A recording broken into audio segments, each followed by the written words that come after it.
I remember as I grew up, in fact, I think I mentioned it in my book, I used to stay at home and just wait for them. Are they going to return in one piece? Now, today's guest, Lurata Lyon. You may have heard of her. She has a best-selling book called Unbroken, Surviving Human Trafficking. Can you imagine a girl from a village, Muslim girl, never had a boyfriend, just run away from the soldiers back home because they were about to massacre you, and now I end up with two American strangers, police officers, in their apartment giving me shelter. Her story will blow your mind. It's one of the most moving stories I have ever been able to witness. And I know for sure you will not only get something from this, but you'll fight and want to champion Lurata yourself, just like I do, afterwards.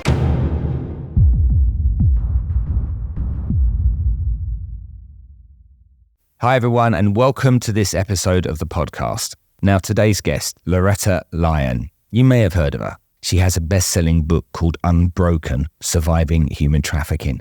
In the former Yugoslavia, she was kidnapped. She was raped twice a day for 6 months, and a horrifying ordeal as a victim of human trafficking.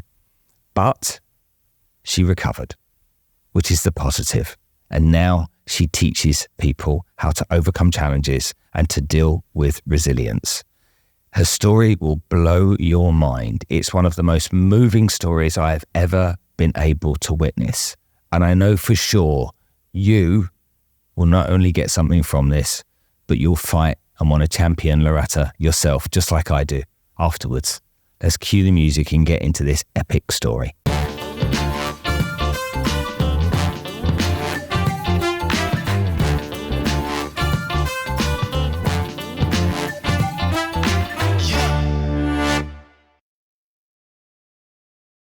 So let's talk about the megaverse, the internet of people. Shaping the next iteration of the internet, Megaverse is powered by revolutionary blockchain technology built on decentralized community ownership. It offers users, brands, and businesses a seamless, regulated, and transparent opportunity for growth, revenue, and community building.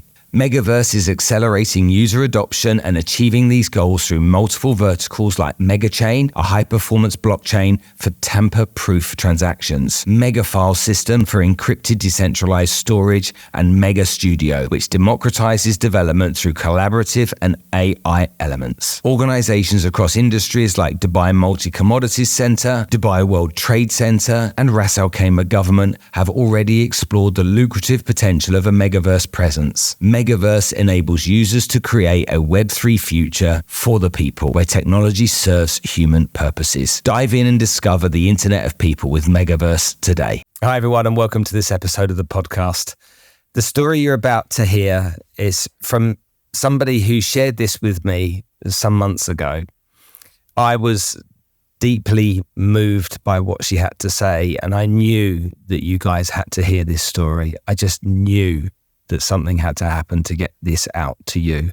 So without further ado, let's just go into it and start off with my friend, Lurata.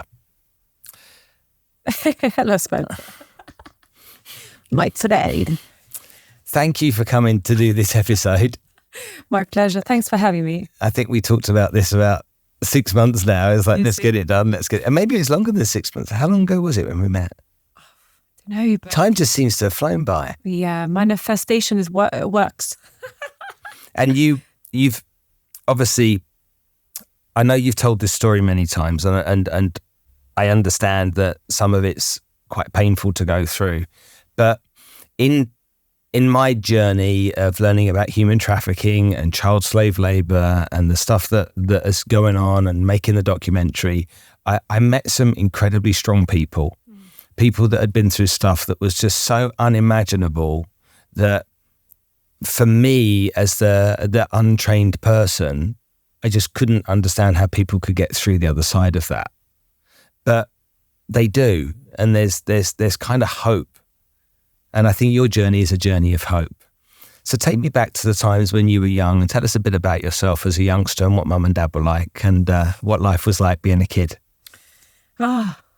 I love that time, really. I still, somehow, it's funny, I said this on one of my speeches, sometimes as painful as the past may be, or as sweet as it may be, somehow we always tend to cling back to the past, because those emotions that we feel, that we remember from that particular time, is what makes us feel alive now. It made us feel something then, and we want to re-feel it. And it's really bizarre I'm saying this to begin with, but when I go back, a young girl, Muslim girl, living with mom and dad, both professionals. My mom was a professor of languages and my dad was a doctor. I was the only child. My mom couldn't have children, so I was quite special when I was born. They even referred to me as a gift in Turkish, because my mom is Turkish, and I always say to Turkish people, my name is Hediye, because it is really a gift. But they couldn't call me a gift because it doesn't exist back home, really. It's not what you call your children. And they chose Lurata anyway. I am grateful for the name. It's quite powerful. But yeah, I had such an amazing childhood. It was, we were very poor. So the doctors and professors didn't really get paid very much. We are going back to former Yugoslavia. And, but we were, as I always say, so rich in love and respect in the household.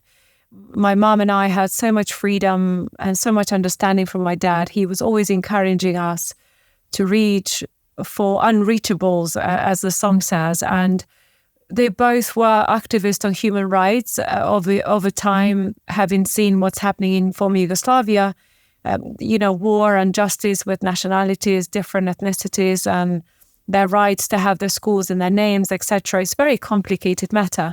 But they always...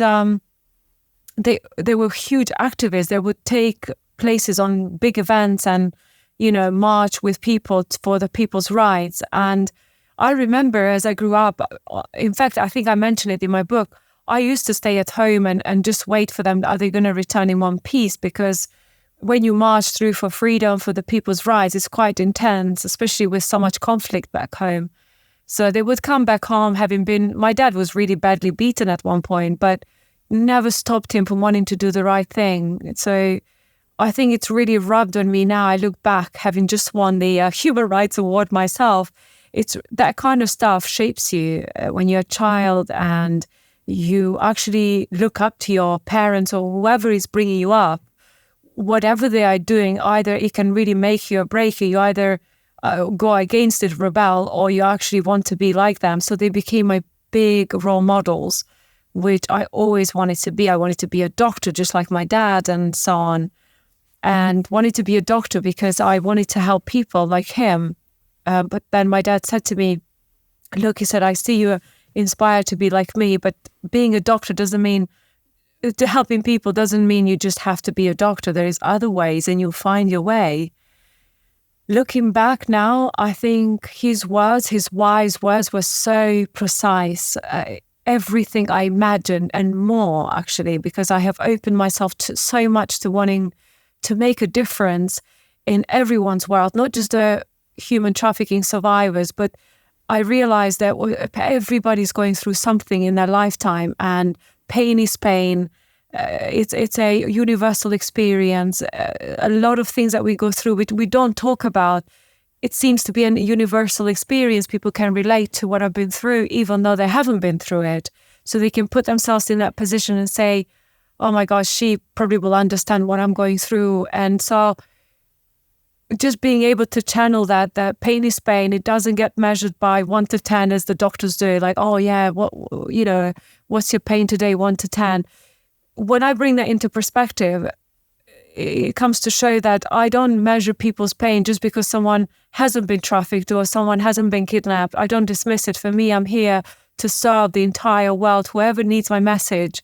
It doesn't matter what they're going through, domestic violence, bullying at school or bullying at work, whatever it might be, because bullying can happen, abuse can happen in such small doses. You don't even think you are bullying somebody until actually they are really hugely affected. Like small words have a huge impact. You think it's small, you can start calling somebody, oh, stop it, you're just overweight or you're fat, or however you want to refer to them.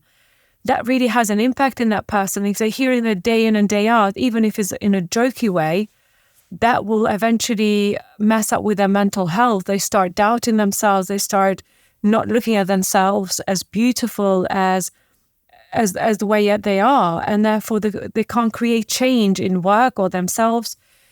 So when I realized that my mission in helping others is a lot bigger than I thought initially, it's been quite overwhelming, but equally such a beautiful challenge to be faced with, because now I just need platforms to literally reach people and see how my content or how my experience could help them make changes, positive changes in their life. So take me back to this life that you had. Were you a daddy's girl or a mummy's girl? Who was your hero when you were growing up? It's really that's a really good question, actually, because I was raised in a Muslim community, and nowadays it's changed so much. When I look at my Muslim friends and just overall, it's very different dynamics between daughter and father kind of a relationship. It's become more westernized, and there's nothing wrong with that. But because where I was raised, there was not much of a physical closeness with the father, especially when you develop and you hit the teenage years, you become a little bit more distant physically because you start developing. So therefore you feel like not too close to your dad because you are changing. But I just remember because with my dad, he was the soother in the family. He would always soothe me. And almost like a sage. Honestly, that man, I think not just for me, for everyone, people used to come to him for wisdom, and they still do. My mom is amazing with children at school, like students and stuff. She has the nerves of steel, but I think with me, she was a bit more sharp because she wanted me to do well. And I think maybe just because she didn't have a mom when she was growing up, her mom died, left her very young. So maybe she didn't have a very, she didn't know how she should be as a mom, but she was amazing in terms of love and care, but she was a bit more strict with me. And who are you more like, mom or dad? I think I'm more dynamic as my mom when it comes to approaching things, but the depth when it comes to helping people and being there for people, I become more like my dad. I become all ears and sounding ground, kind of sounding board. I become very solid, very calm. So I think I'm between the both. But overall in life, dynamically, I'm more like my mom because my dad is really slow, moving at all times, very quiet. My mom is like, come on, let's get it, let's clean, let's go, let's do this, shopping, this, that. And I think I can be like that, but not that hectic. So paint a picture for me of what the former Yugoslavia looked like. If I look at it on a map, I can see that it's close to Mediterranean areas, and so the weather must have been nice with long summers. I imagine being part of the Soviet Union, you had that with the image that most Western people have of what a Soviet or a communist country might have been like, where kind of everybody was equal, it was relatively safe, and everyone kind of conformed. Is the picture that I'm trying to present to you, is that fair? Is that correct? What was it like? You're quite right. Actually, I don't remember this era because I was born and then everything changed. Tito died. Tito was our prime minister or president of Yugoslavia then, and he kept the peace. As a communist country, I think we were the only ones that were allowed to travel, in fact, had the right to travel around Europe because my dad traveled the world. I say the world, Europe, for them it was the world then. And they didn't need visas. They didn't need any specific kind of like some communist countries were quite restricted. But hold on, this is a really interesting point because my wife is from Uzbekistan. And so, again, a Soviet country. And I learned from her parents about what it was like back then, and they're like, it was fine. We enjoyed life back then. And again, like you said, your dad used to travel, Anna's grandfather used to travel all the time as well. But I think what we failed to understand in the West is that if you look at all of those communist countries, that was a big chunk of the world anyway. Yeah. There was a lot of the world just in there. So traveling even further can kind of like you encapsulate just in the Soviet countries, you encapsulate a big chunk of the world as it was. I really don't remember it because I was born in the 80s. So hold on, let's put the timelines on this. So what year were you born? 1980. Everybody's going to know. Yay. No one's asking your age. So 1980. It's fun. And then I did. spring chicken. So then tell me what year did the communism end in the former Yugoslavia? Gosh, I don't really know about the whole communist thing, but what I've been told is that they were free to travel. Then Tito died and the trouble started because Tito kept the peace. He had this thing about keeping all the religious people, respecting religious practices and ethnicities, and he didn't really have he didn't create a divide, basically. And then he died. As soon as he died, I don't remember this again. I was so like a baby, and I think it started splitting. So Slovenia was the first sort of county, or what? How would you state? States, yes, that's it. Thank you, Spencer. The first state to say, oh, actually, we better get away from this because Tito's gone now. We just messed up. And so luckily they split from former Yugoslavia quite quickly, quite swiftly. And which other country? Then I think Croatia tried to do the same, and the war really hit Croatia and Serbia really badly, amongst with Bosnia. And it led from people wanting to have their own little countries and not be the small states anymore, and away from Serbia regime, which was to be really proper communist and restricted and authoritative and borderline Nazi kind of style, if I may say so. Yeah. And then they ended up having a huge war in Croatia with Serbia, and then they don't really fully like each other very much. And then Bosnia fell a victim of it because Bosnians, there's loads of Muslims in Bosnia that speak Serbian. Mm-hmm.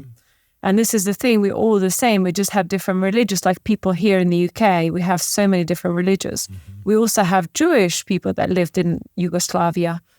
And so they targeted the Muslim communities for ethnic cleansing because they wanted their rights. I don't really know what the complex was with Bosnia. I just saw it long ago, but I just remember being a huge war. And then it sort of started spreading. Macedonia wanted to have their own rights. And I think Macedonia managed, Northern Macedonia, because I think Greek people in Greece will be very upset with me right now saying Macedonia. But Northern Macedonia, they managed to have their own little country without much trouble, without much resistance from Serbia, which was fine. Now, when Kosovo, this is so many states, and it's complicated. When Kosovo, and I really have to stand here for the Kosovan people because what happened and I'm from Serbia, I was born and raised in Serbia, but what happened with the Kosovan nationalities when they served in the Serbian army, and I mentioned this quite clearly in my book, like loads of details, the soldiers that went from Kosovo were Albanian-speaking Muslims that went to Serbia in the north to serve the army, just to serve in the army. This is before the war really started fully. They never came back. And when they got back, they were already dead. They said they were telling the mums, oh, they died during practice, or it's an accident, or serving the war with Croatia, etc. It took one mum after they buried, because they weren't allowed to even see the funeral, the body. Oh. And so this was on the news. We heard it. And because we live so near with Kosovo on the border, this mum said to the community, to the village, she said, now the soldiers have gone, my son is buried, can we open? She said to the imam, Muslim mum, and the imam said, it's not a done thing, but if you want to open it, she said, I have this feeling, I need to see my son, I need to wash him, I need to clean him before we bury. We can't just bury like Christians do. That's what she said. Anyway, they digged him out only to find that he had this T shape on his body. There's been scar, massive scar, and it was all stitched up. It was stitched up. I don't know why they even bothered, but it was massive scar, massive. So this then became the news. Then the nation in Kosovo decided to throw riots. They're like, well, what's happening? Why? And they refused to go and serve the Serbian army because they didn't know if they're going to come back. So the fear grew. They created their own army, which was a Kosovo Liberation Army. It wasn't considered legal so it was an illegal army that was formed in Kosovo to protect the people. And I understand why they did that. I don't take sides. I just take side of the truth. I always speak the truth for myself, what happened, and for what I witnessed. And so then the Serbians decided to take all their schools in Kosovo away from speaking Albanian to making them all in Serbian. So the nation said this shouldn't be done because we have the right to have schools on our names. So it became a big deal. The Kosovo War was just horrendous, same as Bosnia War. It became a lot of massacres. I mean, the graveyards in the fields were horrendous by the Serbian soldiers at that time, what they did to Kosovans. Children, women, I mean, I get goosebumps. And so hence why the war where we found ourselves in this position as a town was because Kosovo was on our doorstep. We were just divided by a border, which was a mountain, and we were on the crease of that mountain. That's where we lived. And then Serbia was hitting Kosovo, and we were like in a rain of fire. But because our town is a Muslim town, the soldiers decided, okay, well, since UN decided all of a sudden to enter Kosovo to protect Kosovo, they turned the heat on us. And they decided to do the biggest massacre that's ever been because the town was so big, the village, a massive village with huge amount of people living there in hundreds of thousands of people. So they said, okay, well, if we do a huge massacre, we can show NATO that you can't just enter Kosovo to protect peacekeeping. And this is what we can do. So that was the turning point for us as a family, as a collective, as a village. And it's never been the same. So what then happened? What happened then? So what happened then? Tell me about that journey. So it just almost like we knew the war was coming, but we were watching it on TV and we thought, okay, when it's so far away, even if it's like 30 kilometers away, it seems like far away. And then all of a sudden it's like your house is being bombed or you're being marched out of your house with soldiers with their guns and so on. What did you see at first? Did you see just lots of military personnel? Did you hear things at first? What was your first kind of like, this is... Siren. Siren Went on the next sort of town where we had the post office, because the village was huge, but then we had a slightly more developed town where where, you have the bus stops or, the bus stations, or you have the ambulances, etc. So a bit more developed. But the siren went off then, and that siren will always stay. That was the first time they used to do like, trial. They would try the sirens every so often. Yeah. But as a kid, you think, it's just testing. Yeah. But when it happened, we knew it wasn't testing because nobody knew it was being tested. It was random. And the siren was the first thing, and then we started seeing the big vehicles and tanks approaching in the field towards the village. So hold on, so you saw these tanks approaching, not up the main road coming into town, they were in the fields. Yeah, so they come, because where my parents' house is, we have fields in front. There is one road that goes on the right here, and it's sort of undeveloped road, just like just dusty kind of. Now it's developed, but it never was developed. It was just a road that the farmers used to go to the fields. Sure. And then the other roads were a bit more developed. So we saw them from this side, and then we saw them from the field, because they literally barricaded, is that the right word? They wanted to make sure this town wasn't going to escape. So nobody was allowed in and out from that town. And I'm just trying to paint this picture so I can understand it. So I'm picturing this kind of like picturesque town or village, essentially in the valleys with the mountains, green trees, lush, pretty farmland, stuff like that, forests and stuff. Yeah, like that. Yeah, and then that there's stuff going on TV, so you can see it on the telly, but it's not close enough to have any real impact on you. Yeah. And then you hear these sirens, and you're like, shit. And then you see tanks. That on its own, if I was picturing that, That would terrify me. What did it make your dad and you feel at the time? You never feel smaller than I did that day. You just feel like an ant surrounded by giants, because you can't go against tanks. We are unarmed. We're civilians. We're not an army. And what we had seen, seeing the torment in Bosnia on TV, the massacres and stuff, because UN troops entered that first before they entered Kosovo. And now what's been happening in Kosovo and the unrest and it didn't go from like being all like, sing and dance and then boom. It was building up, but we thought we just about escape it, perhaps because we are in Serbia. Nobody thought that the Serbia would turn in its own people, even though, because we are Serbians by nationality, although we speak 2 languages more than the Serbians do in the north, Albanian and Serbian, and we practice Muslim religion. We're not Orthodox, but we never had a problem with people, what they practice, because we have Jewish friends, we have Orthodox, it didn't matter. And they made it such a big deal to divide people because of religion and because of the language that was spoken. But that day was, it was cold, Spencer. So you were describing it, but I remember being cold.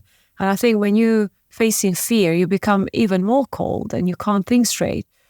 I was very scared, but then I could see my dad so calm. And I think his calmness is that brings, like, even if you're facing death and you were someone that's so calm. I've never had to say this before, actually, because nobody ever.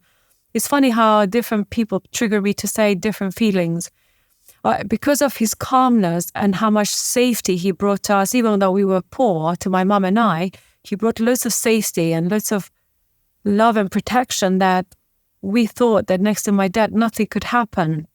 And that's something I think all my life I've been searching that since we separated.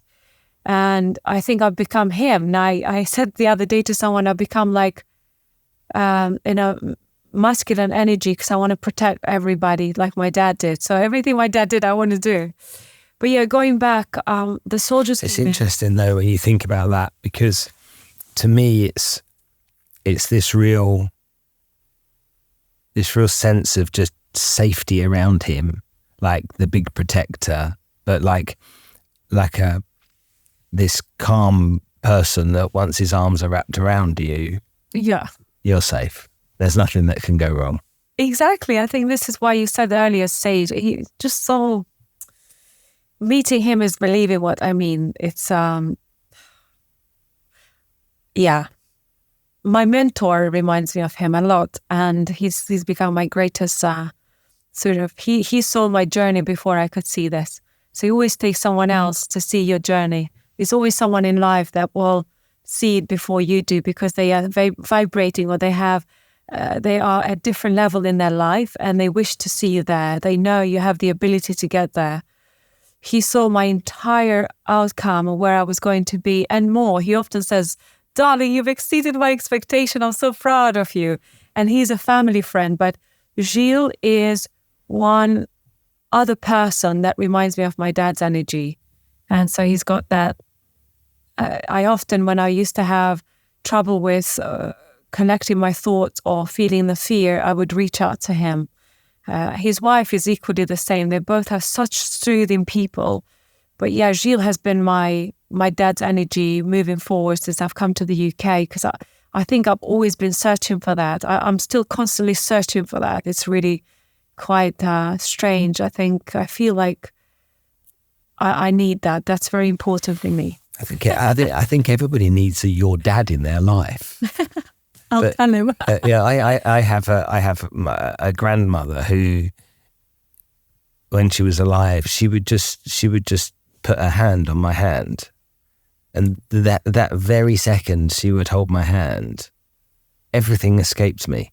Every stress, every level of anxiety, everything just escaped in that moment onwards while I was with her, because nothing was a problem. You're safe now. It's the energy, isn't it? Yeah. And I think we all need somebody like that in our lives just to help us when those times are really tough. It's really interesting. I like your dad a lot. He seems like a really lovely guy. He's a cool dad. He's a cool human being. Okay, take me back to this story then, because I'm seeing these tanks coming up these roads and these tanks in the fields and these sirens, and so now it's something's very real, but you don't know what. Yeah, it's sort of when the soldiers decided when they came into our home, and I remember my dad opening the door and they just like dragged him out, and my mum realized that we had to get out, but she reached out for the coat, luckily by the door, just put one around me, herself and my dad. She just grabbed what was next to the door, and we were confused because we didn't know, why are we getting out of the houses? There's mixed emotions. Are we getting out of the houses because they're going to bomb the houses? You know, like where? How old are you? At that point, this is much later. So this is not even my childhood. This is in my teens. So I was 17. 17. Yeah, so like reaching almost 18. So this is much later, but the unrest has been going on for over a decade. So all my childhood was unrest. I could see, growing up in that, like a building up kind of, we didn't know where we stood always. We never lived for like, in 10 years time plans. It's more like, let's live for today because we don't know what's going to happen tomorrow. I don't think people realize that kind of like living for almost a decade without a sense of safety and security, or just uncertainty. Uncertainty, yeah. Was probably the word. It was, yeah. My dad worked throughout the time, even when there was, even during the actual war, he would get picked up to go and heal or treat the Serbian soldiers. And, it's just because as a doctor, you can't take sides. You are there to serve the people. You don't make the decision who's right, who's wrong. You're there to save a life. And I think things like that I admire, because he gave the aid regardless of whether they were trying to kill us or not. He was giving them aid. And I think this is why I always wanted to be like him, and I think I have managed to reach that level of, I pity my people that hurt me or people that mean me harm. Even if it was to be now, I almost feel sorry for them, because I know that I'm here to serve and be as good as I can be. And if I can't do something nice, I won't do something bad. Basically, that's what I'm trying to say. So we need to live life like that. It's like, if you can't add value, don't try and ruin someone's life, or don't try and ruin someone's career. Try and practice good, because good will come your way. Mm-hmm. So yeah, let's go back to what happened. So they marched us out of the house into this road that I was talking earlier. And that road leads into other houses. So we were right at the end of the actual town. We're in the fields. And as you go into the town, then leads you into the mountains. And we managed to get hold of my uncle that lived a bit further up, like a block away. But it wasn't just me, my dad and I. It was my mum and I. It was neighbors, the elderly, children, people that were disabled. Everybody was just being pushed out of the homes. And so when we reached my uncle's house, my uncle was trying to resist not to walk until he saw my dad. And they got together and I was whispering, slowly talking about what is happening, where we're going. And my mum and I and my auntie's son, and we were sort of behind them. I wasn't saying anything. I was just taking it all in. It was a daunting moment. It was almost getting dark, very cold, and just the unknown. It was unrest and people crying, babies screaming, soldiers pushing people, just shouting and swearing at the people. And then eventually, after so much marching up slowly, because there's so many people had come out of their homes and it's like a huge crowd, we reached the end into this. When I say a crease of the mountain, it's where the mountains fold and there's an opening. It's still there, actually. It's like a little field amongst the whole mountains. And we stopped there, and now we were waiting to see what's going to happen. And they were preparing to shoot us all, to literally make the biggest massacre and then leave it so not NATO can actually. I don't know how they were supposed to then advertise that to NATO or the world what they've done, but it's not something that you have a conversation and say, oh, how are you going to... But I think that they said to my uncle, because my uncle approached them, he was like, what are you trying to do? He's like, we're going to kill you all. Go away, old man. It's like, don't do this, because, they're gonna find you one day and you're going to serve prison. So let the people go. They haven't done anything. And my uncle, bless him, he was a farmer. He was really super wealthy. So comes to show my dad, he used to say to my dad, brother, you're full of brains and you see how much you get paid. I'm just a farmer. He was just messing with my dad. But he was a very good negotiator. And he said to the army, he said, look, I have so much wealth. If I give you the wealth, you can take it away. Run. Don't serve the army. You don't need to serve. You don't need to kill. I know you don't want to do this. I know you've been told to do this, but I'll give you my wealth, all of you here, spare the town. My uncle's idea was to spare the town so people could start running away. Although we couldn't run away, we were like in a frying pan.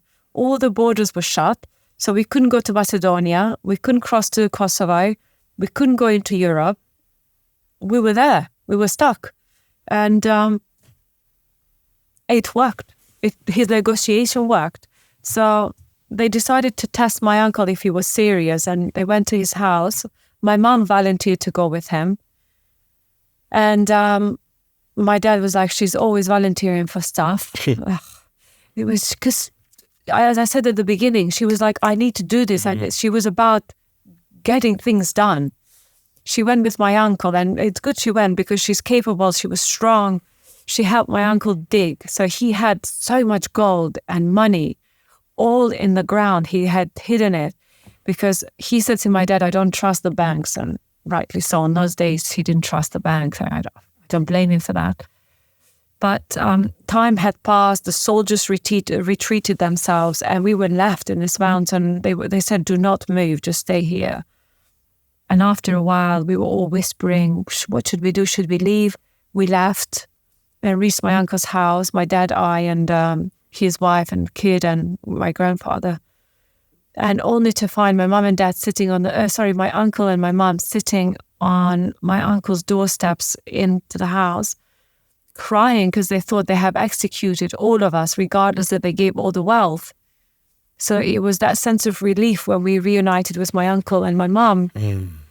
But it was quite shocking for me as a kid to walk in and see his garden like a graveyard that has been opened up. There were so many holes, we couldn't even walk.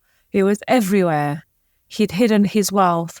I didn't know what had happened, but then obviously I started understanding they were having a conversation. And that was a turning point for us. Yes, my uncle saved the town. People then start disappearing, like smuggling themselves through the mountains. I don't know what they were doing, but my dad came back from a visit to the town. He said, Lurata, I need you to get a bag with bits and pieces in it. And he said, you need to cross the mountain on your own. Nobody will see you because you're alone, so you won't draw any attention. And go to Kosovo and seek for the Red Cross. And that was the turning point for me when my journey to finding a safety net started after this.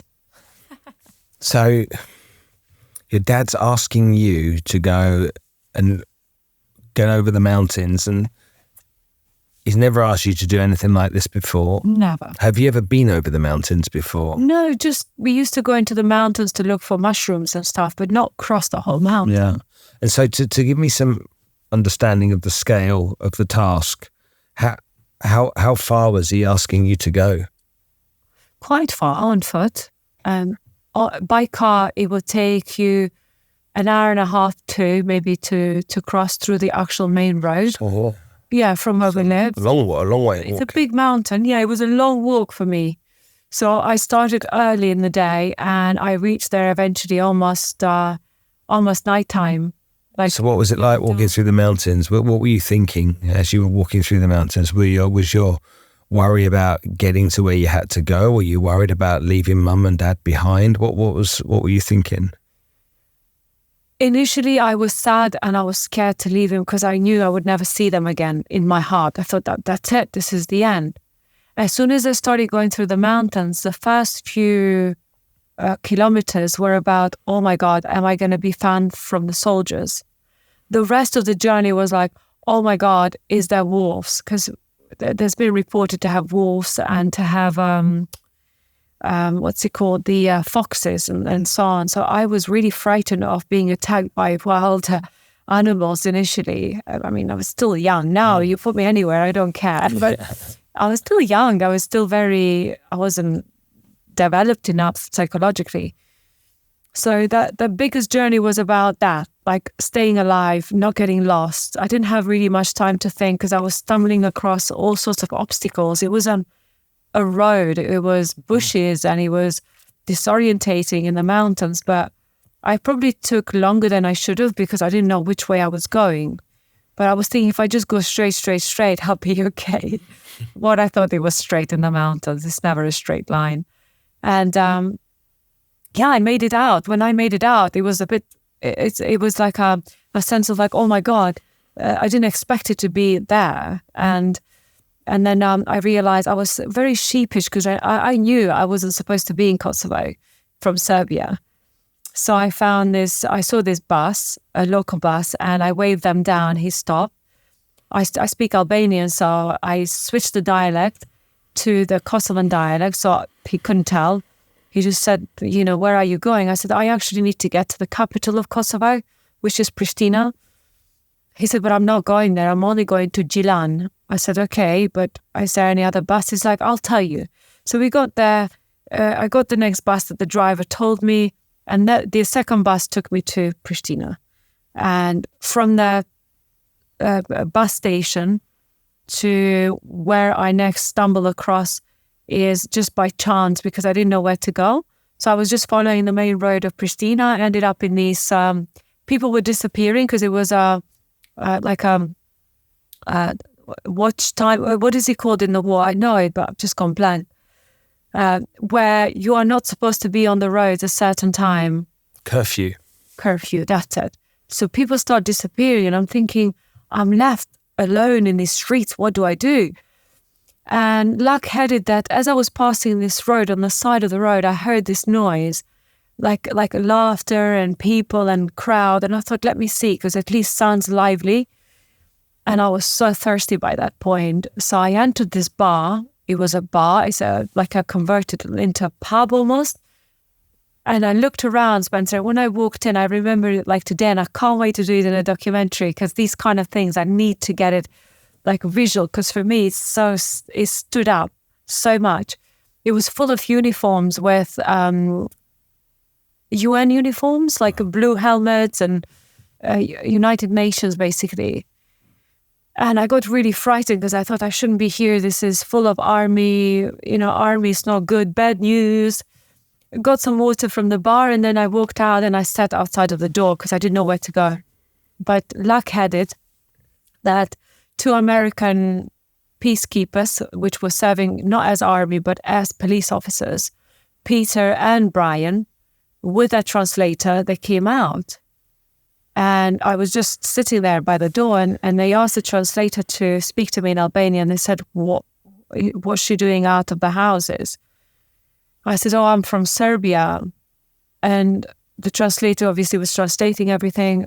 They said, she can't be here and she can't even be on the streets. I said, I need to go to the Red Cross, so if you guys could help me get there, I'm much appreciated. And I was quite tearful because I was really overwhelmed with emotions and uncertainty. And Peter and Brian had a chat amongst each other. I didn't know what they were saying. And the translator was just looking at me and he said, listen, they are saying that they can't take you to the Red Cross. I said, well, where am I going to go? He said, well, they are suggesting you follow them. They're going to leave now, pay the bill, and they're going to take you to their apartment. Can you imagine a girl from a village, Muslim girl, never had a boyfriend, 17 years of age, just a bit more, just run away from the soldiers back home because they were about to massacre you. And now I end up with 2 American strangers, police officers, in their apartment giving me shelter. I had no choice. I had no choice but to accept that. I had to accept it. And you didn't speak English and they didn't speak? I didn't speak a word in English. Can you imagine? How's my English now? So literally you've gone into this apartment and you don't know what they're saying and they don't know what you're saying. So you're just trying to suss it out. Yeah. But they had the translator with them when they were on duty. Yeah, but when they weren't on duty. That's it. Nothing. We couldn't. They were just trying to make gestures and for food. We sort of understood each other, like food, water. They would bring it to me and I'd say thank you in Albanian. And they started learning some. I was really surprised how quickly they had picked up some key words in Albanian, like thank you and, things like water. And I was like, wow, they were really trying. So I got to give that to them. They were trying to speak Albanian quite a bit, but not fluent, but words. And then my intentions was, okay, I'm getting shelter. And in my mind, I thought the next day they'd just do something, send me to the Red Cross. That never happened. And I stopped questioning them because I realized I was really safe with them. I was so respected and safe. And quite frankly, I was scared to even explore any other options. I was so frightened what it might look like after my experience back home. So decided to stay. The translator said, when they're not with you, you never leave the apartment. You only leave when they come and they want to take you out. And I understood that. And I said, okay, fine.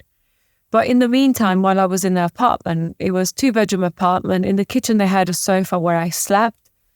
And it was a fairly small, the little balcony was cold. It was almost snowing, really cold. I started cleaning when they were not there because nothing to do.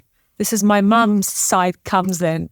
Cooking, cleaning. I was like foraging in the fridge to cook some food for them because they would leave a time, what time they're back or what time they have a break. Every break, they would come in and check on me. And so I was cooking and they were like so grateful because they had this little room, which I haven't mentioned before. It was full of army food. Sometimes they gave it to me, these dry biscuits and stuff and some containers, some like sachets that they rip and they eat. So I'm like, what is this? Let's cook. Like, I don't eat this kind of food. And my cooking was fairly simple, but I learned from my mum to cook. So I was making fresh stuff. And we became best of friends. Their uniform was washed and they were very grateful, but they didn't ask me to do any of it. But they started seeing our ways. And I mean, I just thought it was one way to say thank you for what you're doing for me and keeping me safe. And then we became really good friends. So they would take me to their events and parties, and the whole UN learned about this girl from Serbia that they had to keep safe. So how long does this last for? How long were you with them for? Oh gosh, more than a month. Okay. Yeah, a couple of months. You really established a bond in that couple of months. A couple of months, up to 3 months. Because Spencer, you have to, please forgive me everybody. When I did the book, I had to call Brian and ask him for time frame. I've written it down and I haven't read it again because for me, time frame after what happens next, it's really, it became like I lost track of time. Sure. From stress, and stress can make you forgetful and can make you all sorts of stuff. But I genuinely, once I reunited with Brian over the phone and through social media, he helped me put time frame on the book because I had to ask people like for advice, like what was the year and when did it, because makes sense. It really, I blanked, there's a lot of timeline I've blanked. I know it happened, but I don't know how months, So in that period of time, you've got these two utter gentlemen that are just doing the right thing because it's the right thing to do. I still miss them so much. Oh, I really miss them. And you have these two wonderful human beings that are making sure that you're all right. You're busy cooking for them, cleaning, and they're wondering about how crazy you are. And it must have felt nice to feel protected. Honestly, I owe them so much. My biggest dream is to speak to American audience just to thank Peter and Brian publicly for what they did for me. Because, a lot of the soldiers, there is bad and good in every, as we are learning right now. It's in my nationality with bad and good, in Kosovo, everywhere. Now, we can't put everybody in the same box. But I'm sure there is mums out there in the United States that their children have served in the army, being in Afghanistan or Kosovo, whatever war they were fighting or they were, sent to fight.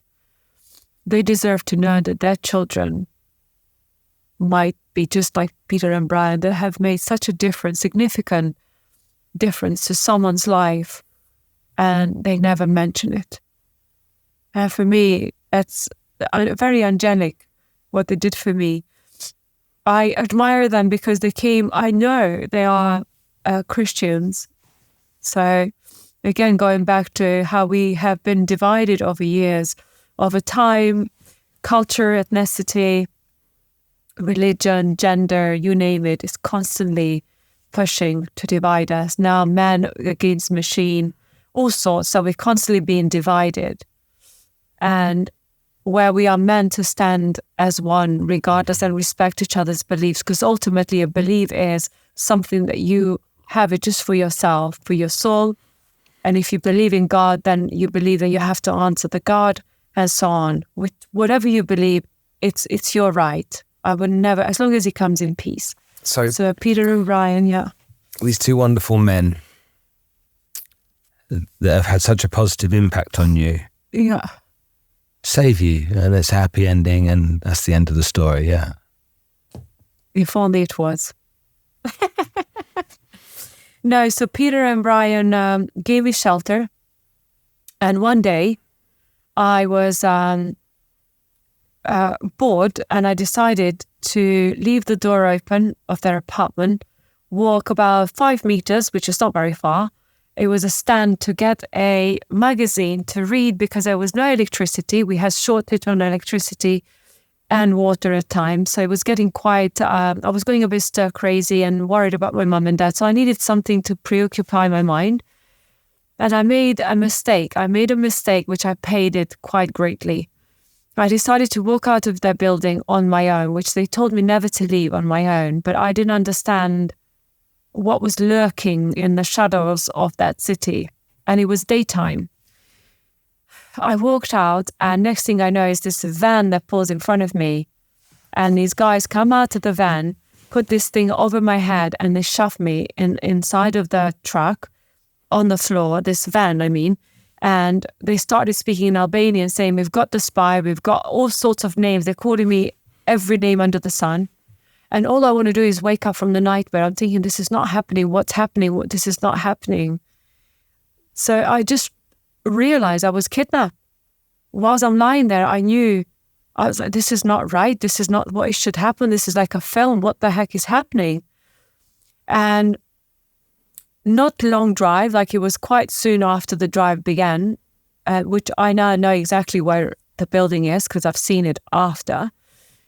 They took me to the building inside, and on my knees, they dragged me all the way in. They took off this hoodie, and there was a man standing there with a crutch.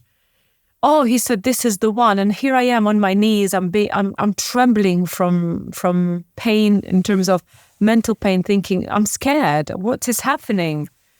He said, boys, flip her on her back, and I'd like to watch the rape, basically.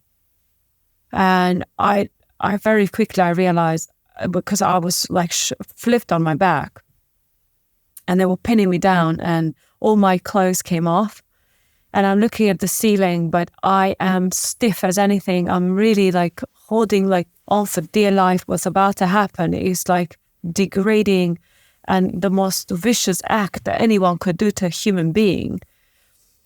As they about to do their act, I screamed. I said, don't, because I was like tightening up my body. I said, don't do this, I'm a virgin. And I don't know why I said it. I still don't understand it, but I think I was so scared of how I might feel having someone rape me or even anything that act. I mean, I was a virgin girl. the boss said, oh, he stopped them. He said, boys, he said, stop. We have stumbled across a huge cargo. And eventually they stopped, but he had to drag them. But they were like pulling me apart still. And luckily nothing happened on those moments. And he said, just put some clothes on her. He said, we've stumbled across a huge cargo. And I'm thinking to myself, what does this mean? A cargo, I'm a human. I didn't understand it. What they meant with it is that, without spoiling the book too much, they were human trafficking and organ harvesting gang. So if they stumbled across a young and healthy person, they would put them into prostitution, which they probably thought I wasn't a virgin. That's why they wanted to rape me first and then put me into prostitution. Once they're done with the prostitution kind of time life, then they took their organs and made the bodies disappear. So whoever went with them never made it out. So I was told I was the only survivor to have made it out. And they started grooming process with me. So he had a lover there, this girl. I still remember her face as well. And they started the grooming process, which was really unpleasant because I was made to watch all sorts of stuff, all sorts of crazy stuff, acts of insanity, and they were bringing girls and raping them in front of me so I could learn what sexual act is. And tell me more about that so I can understand that in a bit more detail. They were making you so you've got the boss man, yeah, and you've got his girlfriend is this other girl, and so she's deciding what you have to be exposed to. No, she was there. She was filming sexual acts with the boss. She was filming. She was the girl with the boss. They were having sex. Yeah. When I say sex, it's just vile stuff. And my other guys, his troop, I guess they were ex-soldiers because they were all ex-Kosovo soldiers. I was made to watch what they were doing, and that wasn't enough. So they would bring other girls in, which most of the time they were unconscious. And his gang would rape her to show me what's going to happen to me once they sell me, where my life is leading. They were showing me my future. They were showing me what's going to happen. So I had to learn what a girl should be doing to a man and what a man is going to do to a girl. They were grooming me. And everything that I watched was in agony because I was made to watch. A gun was always pointed at me. I was crying my eyes out. I was shouted at. I was smacked around the face. I was pulled around. I had to watch. And it was, I mean, how many times I've been sick, God only knows, because it was something that to watch it live, it was like, oh, vile. And once they were sort of reached that period of time that they thought, okay, she's had enough training, and they had sold me to the highest bidder. Because we lived in this apartment in the center of Kosovo, Pristina, on the 4th floor. It was him and I and her, the girl, his lover, and these young soldiers that were always around him. They would come and go, but us three were always inseparable in the time that I was with them. He would leave sometimes and come back. He would leave me with her and a few soldiers, but I was never left on my own. And it was 3 of us in bed, and it was disgusting. I never got a good night's sleep. It was horrible, knowing that you had a woman next to you and then a grown-up man. They're all grown-up people, and I was still in my teens. And I say it this way because the bed was here, the door was there, and I just remember they were always on my left-hand side. I chose the right-hand side, and then...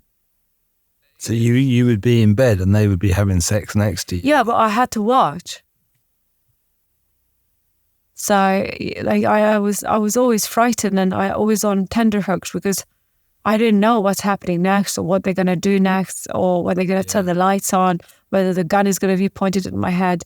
I was exposed to so much stress there and then. My life, from the moment I left home, it was all stress. It's just Peter and Brian were my sort of pit stop of kindness and it's funny how universe has created all this like troubles and then pit stop of kindness and then troubles again. Yeah, they sold me to the highest bidder, and so then you've got this lover, this man, and then they sell you. Yeah. So I don't know who bought me. Luckily, I never had a chance to meet them. I touch wood. But on the day that I was supposed to be sent to Albania, because there was a route they were using, and actually European Union I have a picture of that. I'm going to send it to you. You can share it maybe on the podcast, because I have it on my presentation when I'm doing public speaking, motivational speeches. By the European Union, the government have published this visual map of how the people were taken for human trafficking, for sex trafficking, for organ harvesting. The routes? Yeah, just the route. It's printed with statistics and everything. I'm going to send it to you so you can add it, just to give you more content. And I use it all the time now because people can actually see it visually that was the route. And that's the route that I talk about. So you're terrified of what's coming next. You don't know. You just sat in there. Where's your head in that time? Are you're thinking, I'm going to die? You're thinking, what are they going to do to me? What are you, have you resigned yourself to anything in those moments or at that time? Had you just kind of surrendered in your minds to, look, I'm going to die, there's no point fighting it? Or was there something inside of you that was I've got to keep going? I really believe I've got a fighter spirit because, or maybe life made me, but there was this, my bond, and I don't know how to phrase this, my bond with my parents, the love, the respect that we had for one another. It was important for us to, for example, if I went to school, my mum would know that I'd be at school and back. There was not like me disappearing for hours on end, not knowing where I was. And so this level of my mum needing to know what's happening to me was very important, and my dad. So when I was taken, instead of me worried about like, oh, am I dying or not? It's more like, oh my God, what's my mom going to think when I never show up again in their lifetime? If they made it through the war and I am here, I'm about to disappear, they're never going to know what's happened to me.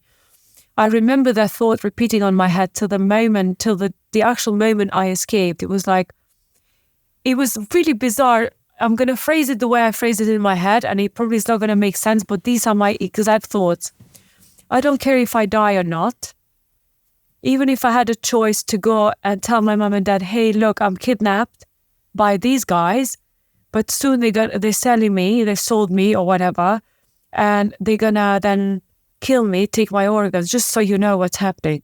It's a crazy way of thinking, but my exact thought, and that's never gone away, so sharp. It's about really sending my mom and dad a message or going to see them just to say, Mom and Dad, look, I can't be here, I'm kidnapped, but this is what's happening. That big urge of me wanting to tell them that what's happening to me was very important. Mm-hmm. So they know, even if I wasn't scared of death, I was more scared of them not knowing what happened to me. Them live, potentially thinking either I abandoned them or what happened, the unknown. I couldn't die with myself. Like we say, we couldn't live with myself. I couldn't die and not tell them what had happened. I wanted their message to reach them so badly, what had happened to me. And so in the car towards this point of shipping me to the other countries like Albania, where then from there they were going to send me off to the highest bidder that had won the prize.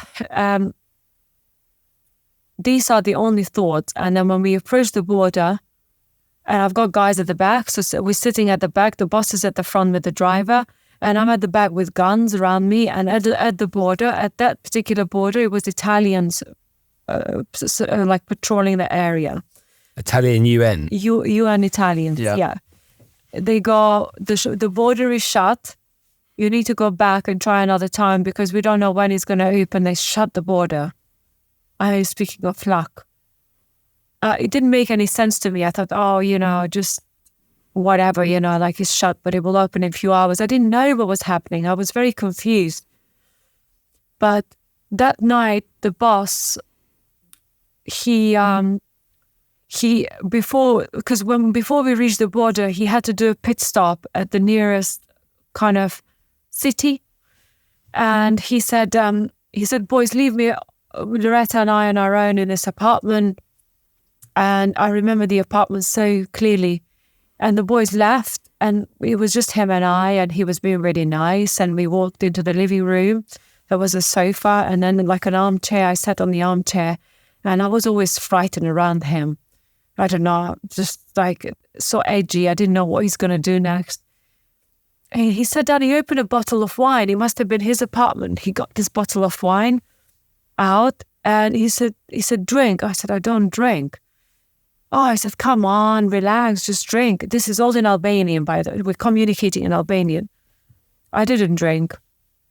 I said, okay, if you don't drink, come follow me to the bedroom. Now I've gone from being with this other woman and him in the same bed to literally just him and I. And he's being super nice, bizarrely, but creepy.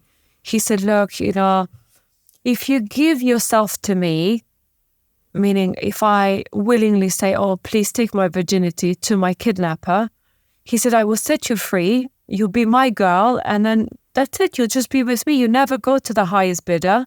And none of what you've been told would happen to you. Such a minefield, such a mind bath. It was like... a mind fuck, yeah. Literally. So I don't want to even say the word, but it was such a weird mix of emotions to like, do I save myself? How could I even want to be with him? I had a decision to make. My instant reaction was always no, and it stayed no. But I was still having these debates in my head. What should I be doing? What's the right decision here? Because I did want to make it to my parents. So I can't lie, there was decisions I had to think, well, if I give myself, then maybe I will be allowed to see my mum and dad. Maybe we'll become, I'll become free to go and see them. I laid in bed, he undressed me, and he said, so is it happening? I said, no, I can't do this. I thought if he's going to rape me, it's nothing I can do about it. But I wasn't going to give him that power of, oh yeah, you take my virginity because you so well deserve after tormenting me.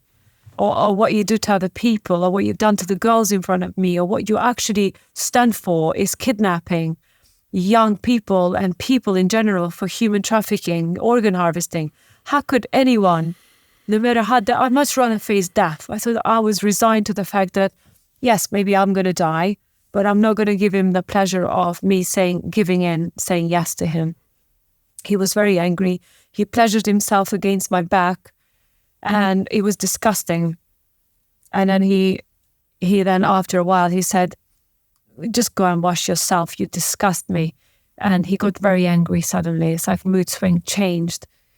I washed myself. I was disgusted. Like literally, that was the first time I'd ever have anything on me that wasn't mine, and that was his pleasure against my back.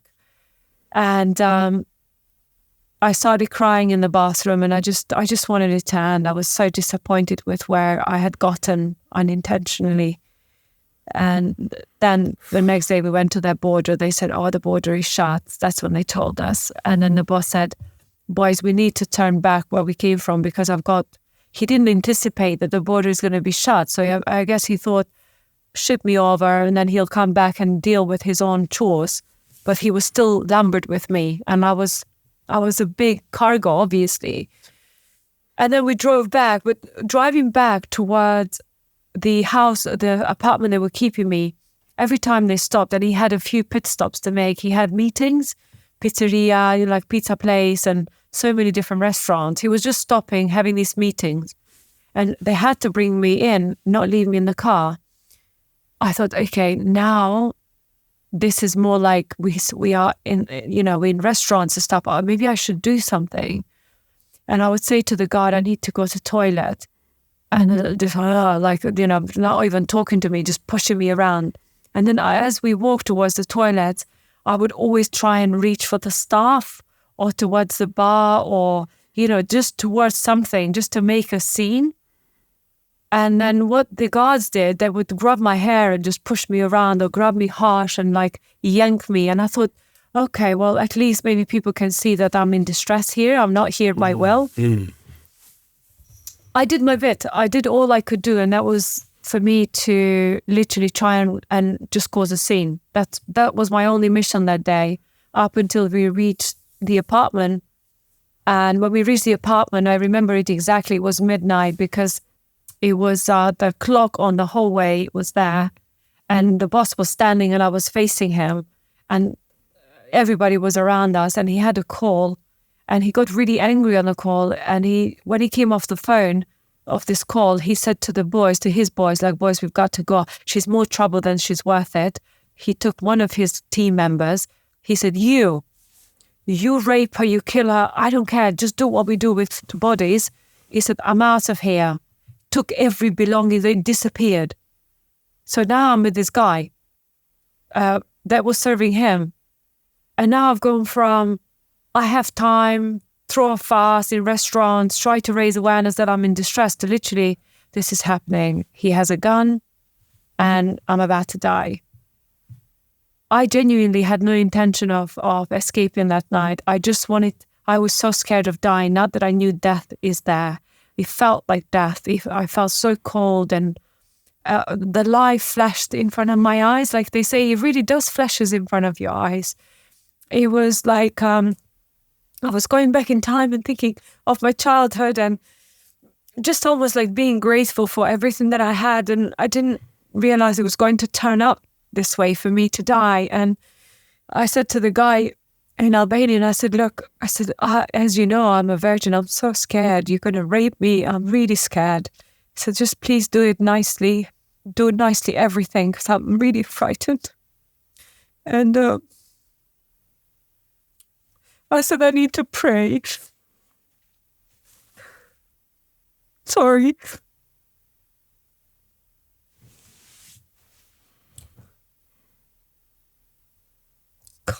Still so painful. You know, you go through life and you just become better at handling what's happened to you, but you never fully heal. I don't think I've healed fully. I've just become kind and want to make a difference in the world. But these kind of memories, I relive them in my dream. And when I talk about them, I relive them. But I just want to demonstrate to people it's okay to be vulnerable, because it's something that shaped us, that made us, and hopefully we've learned from it. So forgive me if I'm crying. It's quite emotional time that night. And the guy said, okay, fine, you pray. And I think God sent him my way. He was young, naive, and easily to manipulate, I guess. And I didn't even know I was manipulating, but I genuinely just wanted to pray. And he went to wash himself, and he said, I'm going to pray too. He said, because I think I probably was to be his first kill. And I'm laying there next to, if the TV was to be here, and the sofa here, and the table here, in this little corner as I walk into the room, that's where I was praying. And I went onto, like, you live in Dubai, and we pray on the ground. I'm still Muslim at heart. I still believe in God. I don't pray 5 times a day like my parents, but I still do my bit. So I went on to sajda, and I put my head down, and I wasn't praying in a regular manner. I was just there with my head down the whole time, saying, please forgive me, I let you down, dear God. You know, I don't think I was meant to go this way, but it's done. And I was praying so my mom and dad can have some kind of closure or message that I'm dead, rather than just disappeared off the face of the earth. I don't even know how we're going to do it on a documentary, because magic happened. And you can't film magic. It's just, you feel it, but you can't film it. As I'm down there praying, this guy that went to the toilet that was left with me, and this is like seconds, minutes, but it seemed like a lifetime for me. He dropped something on his glass table, and he leaves it. He doesn't drop it, he leaves it, but he makes such a clicking noise and banging noise that I didn't want to raise my hand because I was praying, and you don't break your prayer by noise or by anything. We are like glued to it. Understood. But something made me look, so as if God itself wanted me to look. So I apologized and I looked. And when I looked, I saw the gun and I saw the keys. And now I'm left with the thought, like, do I continue the prayer? Do I try to take the keys? What's the message here? Dear God, dear universe. Obviously in my heart, in my gut feeling, and that's why my gut feeling is so strong now. I learned to channel it. It told me to grab the keys, run. So I grabbed the keys, frightened, I was shaking. I went to the door, and there was 2 doors. One was wooden door from the inside, and the other door was a metal door, like a prison door with rails. I opened the wooden door, and this guy that is washing himself, he's not hearing me at that point. When I started opening the metal door, because it's a metal door, it makes noise, and I don't know which way it opens up. I thought he opens like a normal door, and he opens the opposite way. I was fiddling so much with the keys He started swearing. He knew it was me, but it was his mistake to leave the keys. So I didn't touch the gun. I started running down the stairs, but very quickly after that, he was right behind me. So I could hear his footstep, and the shouting and the screaming I can hear. And when I reached the main door of this building, he punched me so hard, I went flying onto the main road. This again was after midnight, luckily very quiet on the roads.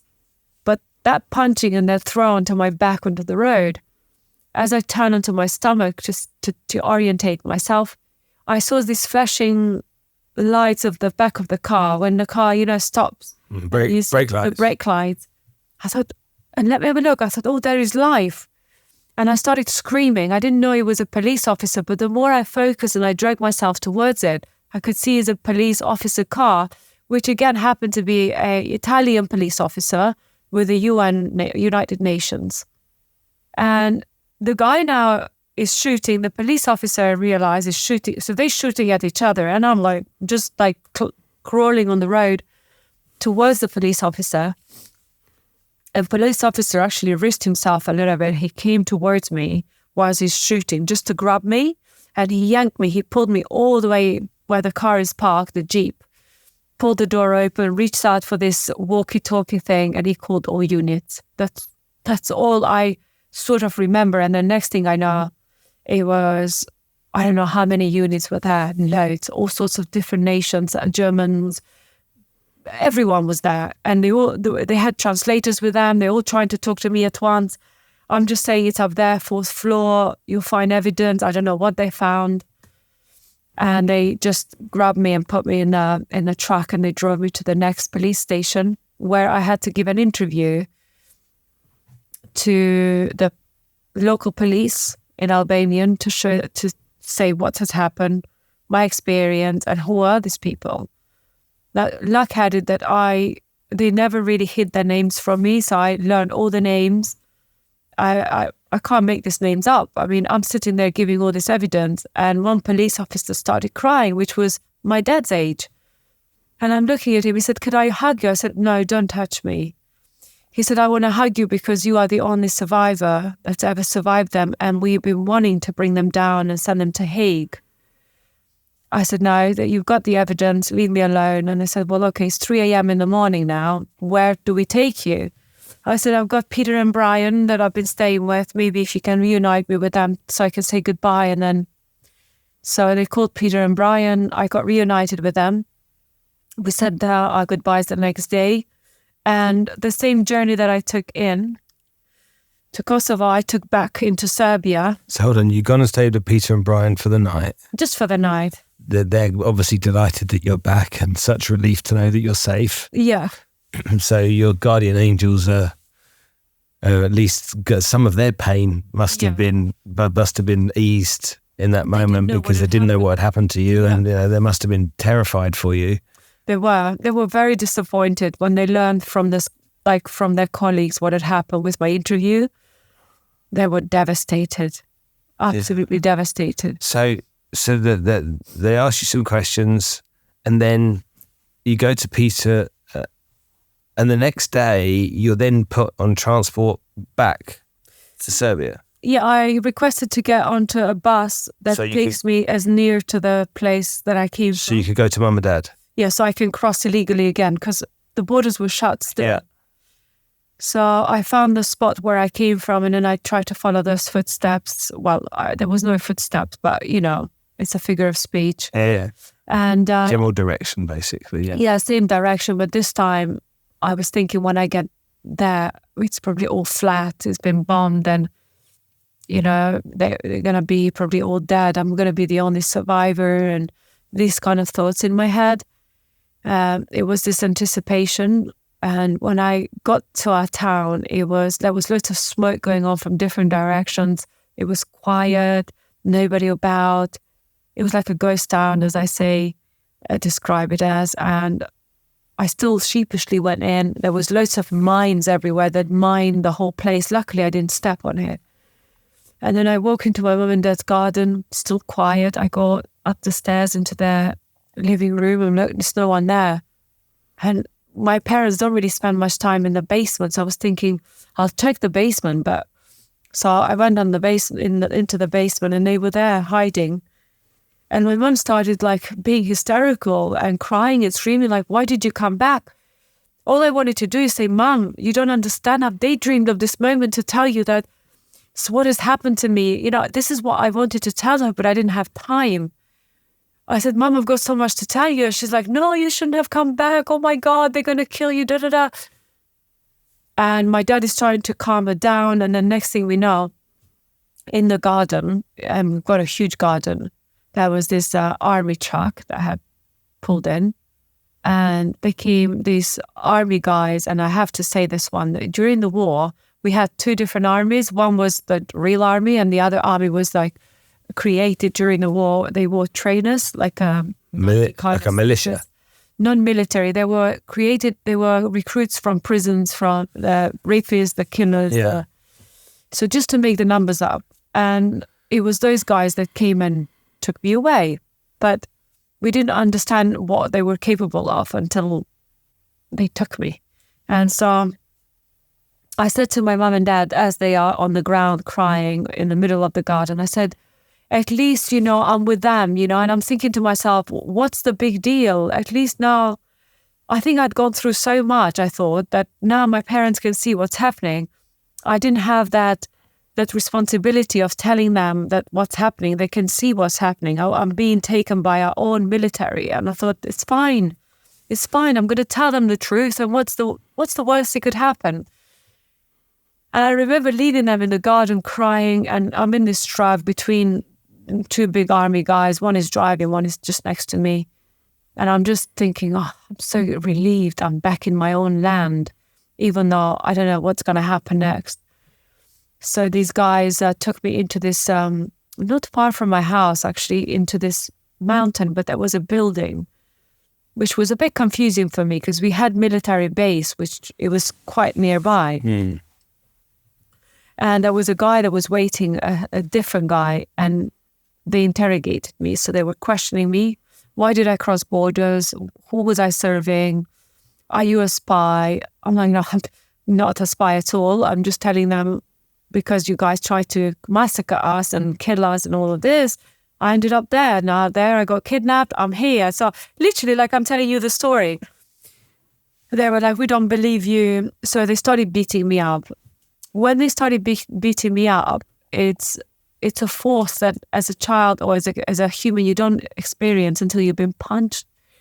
So they dislocated my jaw. I remember pain, but then I've been diagnosed all in the UK. My nose was broken, dislocated jaw, teeth missing. So they were punching you in the face? Oh, yeah. And kicking you in the face, like a proper beat it up? Yeah. Yeah, I mean, I still have teeth missing. My nose had to be fixed. I mean, my nose aesthetically has been fixed, but it's not done like a doll nose because the hospital here, they just wanted so I can breathe. I had such a broken nose. They wanted me to be able to breathe through my nose, so they just fixed my nose. So if people were to watch me now, analyze me, they can see that my nose is fiddled with. This is the first time you've been beaten up properly. Properly. like full on beating, and it gets worse. They ripped my ear. So this ear, it's been fixed by cosmetic surgeons because it was infected from the rip that I had, and so I lost part of the earring. So there had to be, it's like almost like a plastic kind of flap. It's not really, but it doesn't have flexibility. Sure. And so I had to be fixed just so I can look a bit more normal. And they, during the time when they were throwing me around, they yanked my back so much. So I have these slip discs on my lumbar spine, which almost paralyzed me. Mm-hmm. But one thing that I will never forget, and I don't wish it upon anyone, was the branding. They branded me with a cattle brander. That they used to brand the cattle. I don't know if they still do them. But it was like a hashtag shape, and on my calf, they heated up so much. On the back of your leg? Yeah, back on my leg. I had the laser removed. Yeah, it was horrific. They pinned me down on the floor. I was obviously swollen and I was bleeding through every angle. And I was on the floor and they were holding my legs. And when I could feel the heat approaching on my calf, and then all of a sudden, the pain was so big that I blacked out. That I don't know until I wake up the next time. And so, Spencer, this is quite of a molding time what I'm about to tell you. I don't know if you had time to read the book, but when I woke up, I was in a very small dark room. I thought I was buried alive.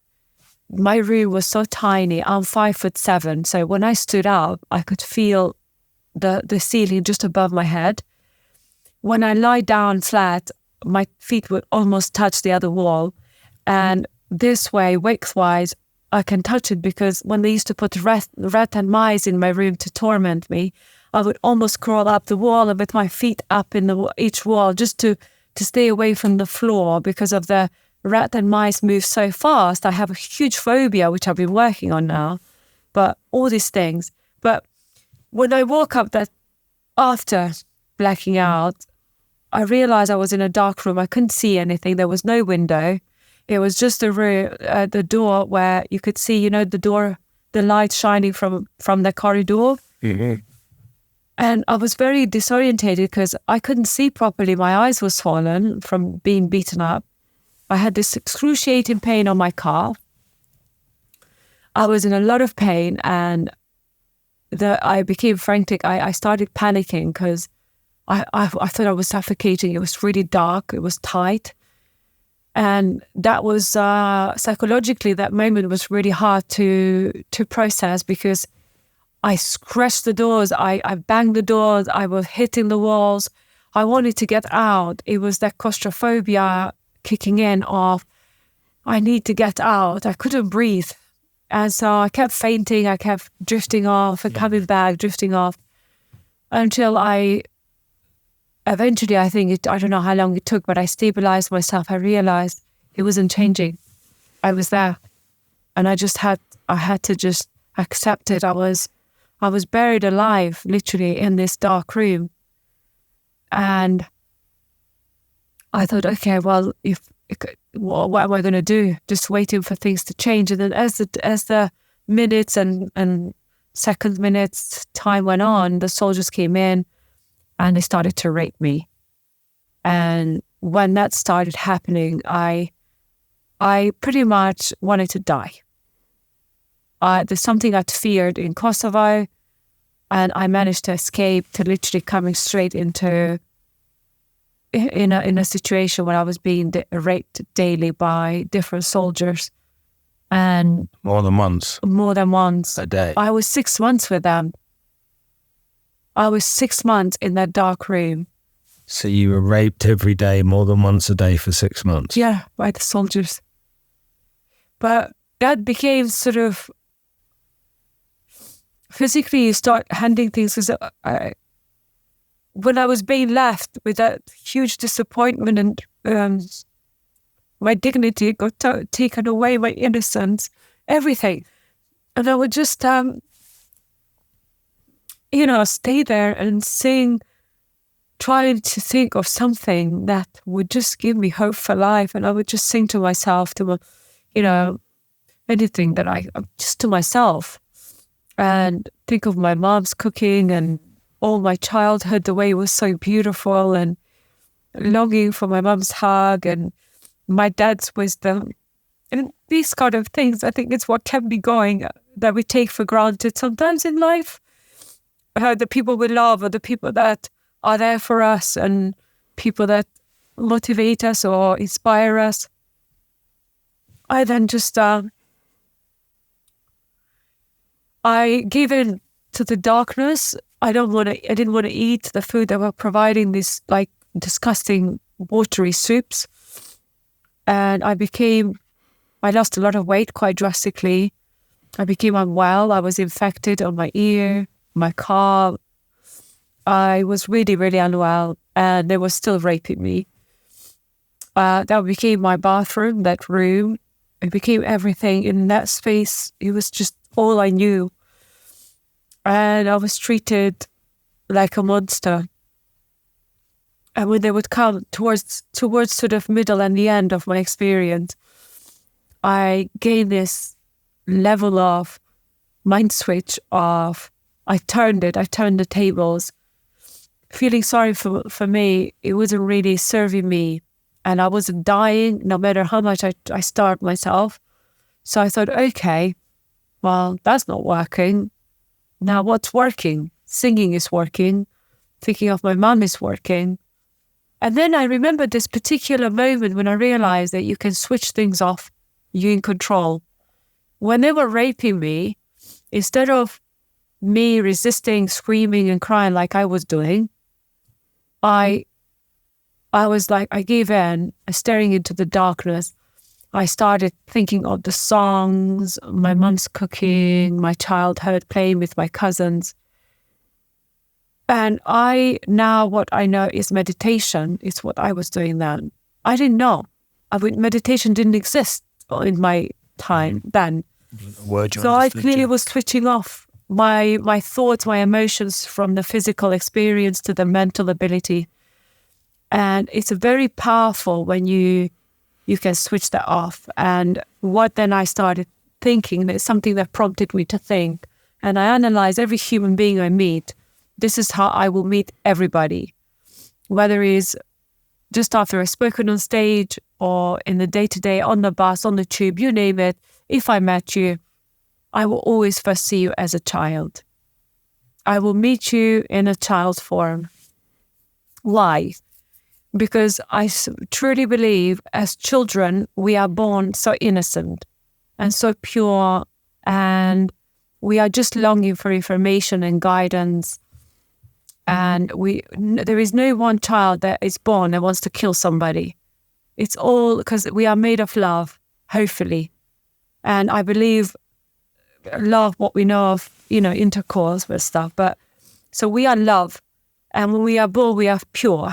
And so when I meet you, I will see you as a child, because I will give you the benefit of the doubt that you were born as pure. And then I will start learning about how life has shaped you. So therefore, it doesn't give me room to judge you. So for me, in my eyes, you will always be that pure child. And how you treat me, it will show me that how you've been treated yourself, or how you've been shaped. So I won't take it personally. So whether somebody gives me a heartbreak or is nasty to me, I will always see that as a level of what you've been exposed rather than what I deserve, because I know I come in peace and I come to do good. And so that's allowed me to help people see beyond. Because if I recognize that someone is actually, he's never been explained this method, then I will show them the method. So I share my story and I share this particular moment. And then they potentially start seeing like, oh, this has happened to me. And then you start seeing why they've become the way they have. Yeah. So I started seeing those men that were raping me.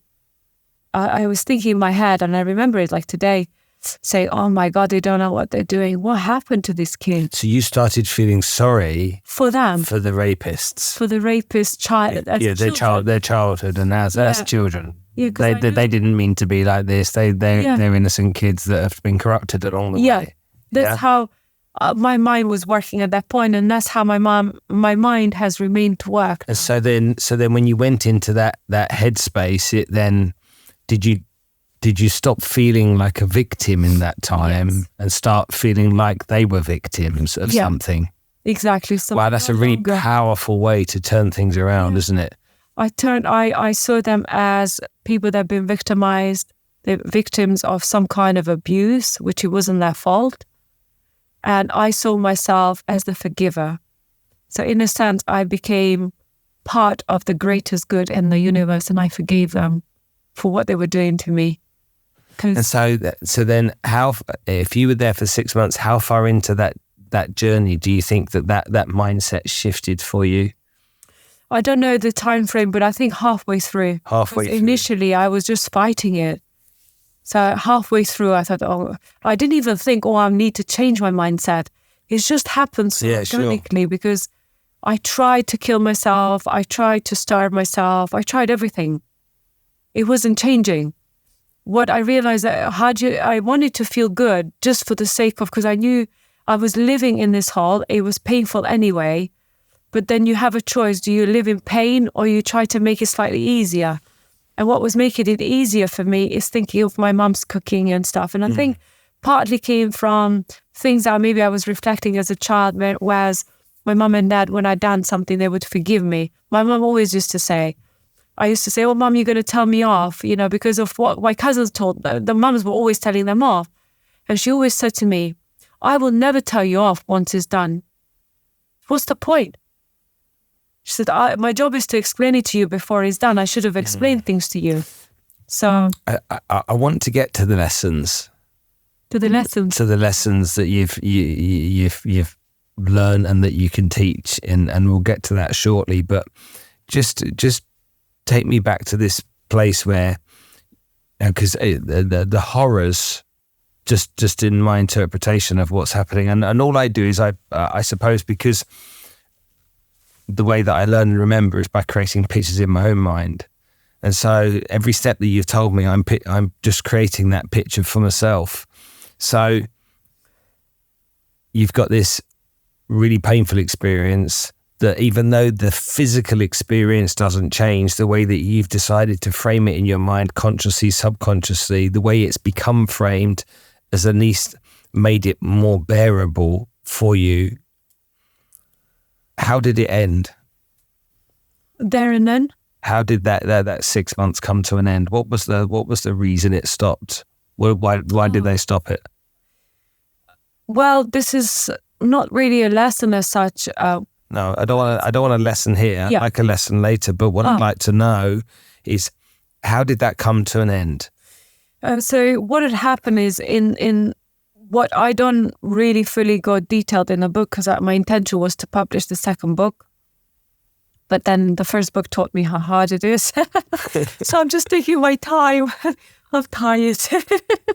No, I'm just taking my time because timing is everything, I noticed. I've learned through life experiences. So in the background, my dad had gone high and low to locate me.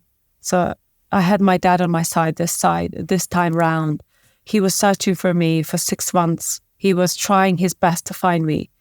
Now, he had spoken to someone he knew in the police force at that time.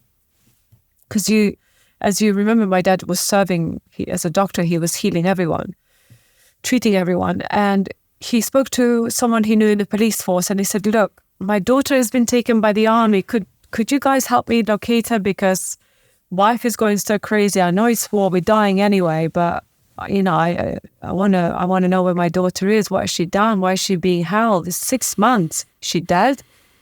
And the police officer said, look, I really don't know anything, but I am willing to go and speak to the army on your behalf. And he was a Serbian police officer, not Albanian speaking, but actually Serbian, my dad's friend.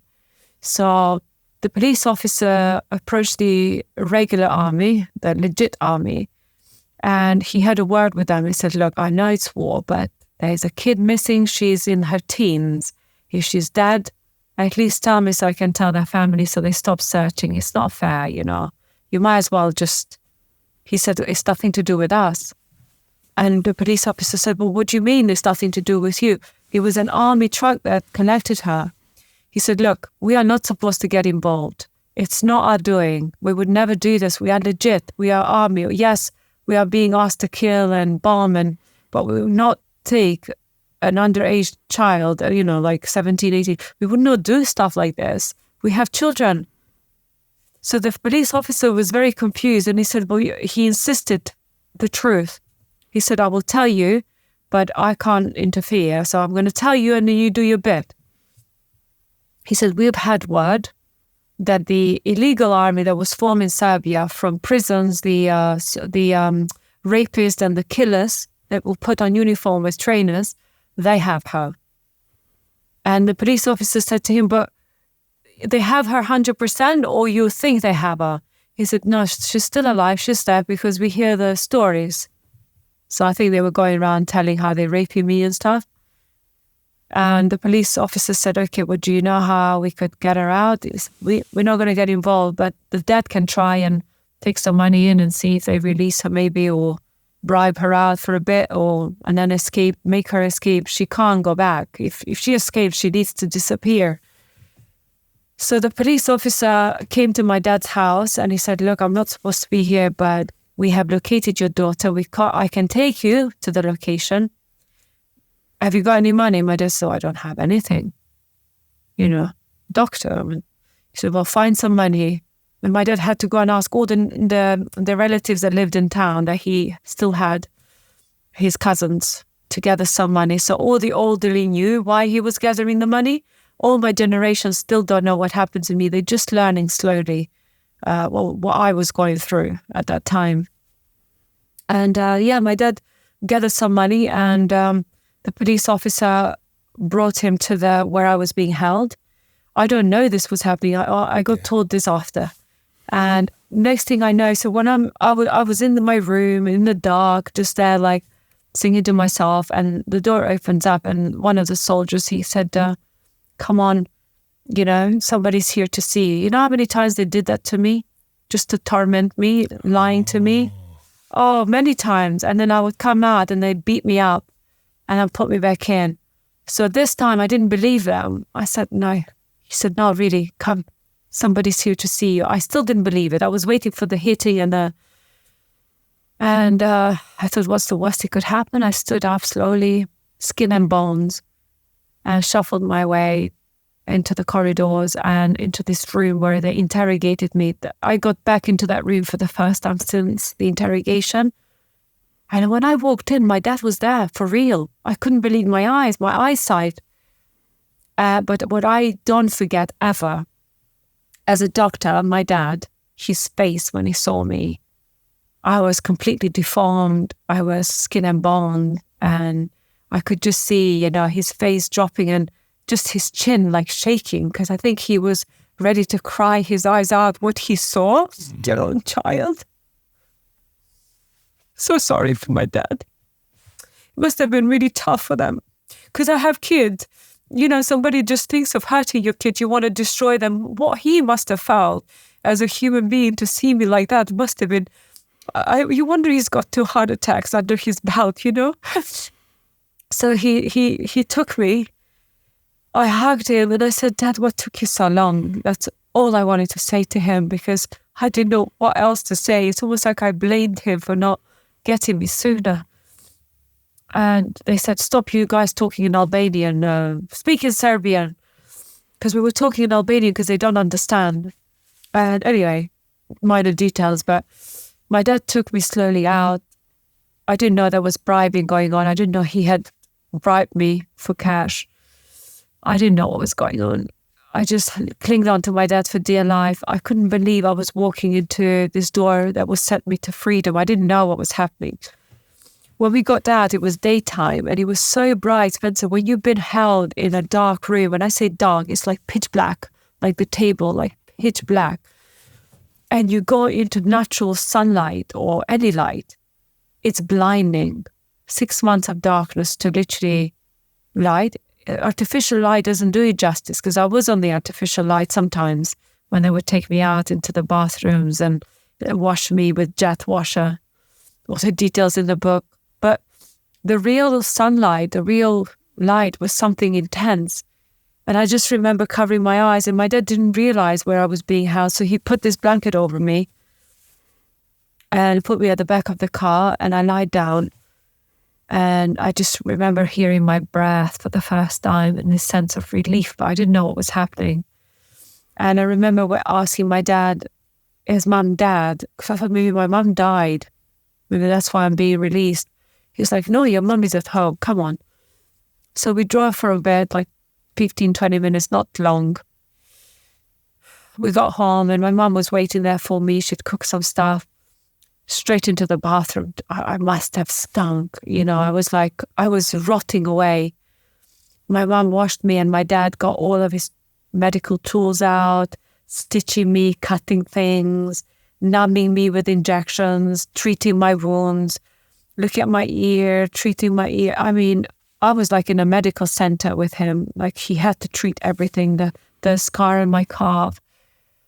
I was so tired, and I remember I said, Nanny, I said, I just want to lie down. I lied next to her, and I fell asleep on her lap. And hand on heart, if they didn't wake me up, I probably would have died, I think. I was ready. It was a good way to go. It was such a peaceful moment on my mum's lap, my dad's there. And they started talking like they were whispering something, and that woke me up. And I said, what is going on? What's the whisper? What's happening, Because my dad said, I've bribed you out for 24 hours. And I knew that they had to do what they had to do in 24 hours, get me ready to stitch me up and send me back.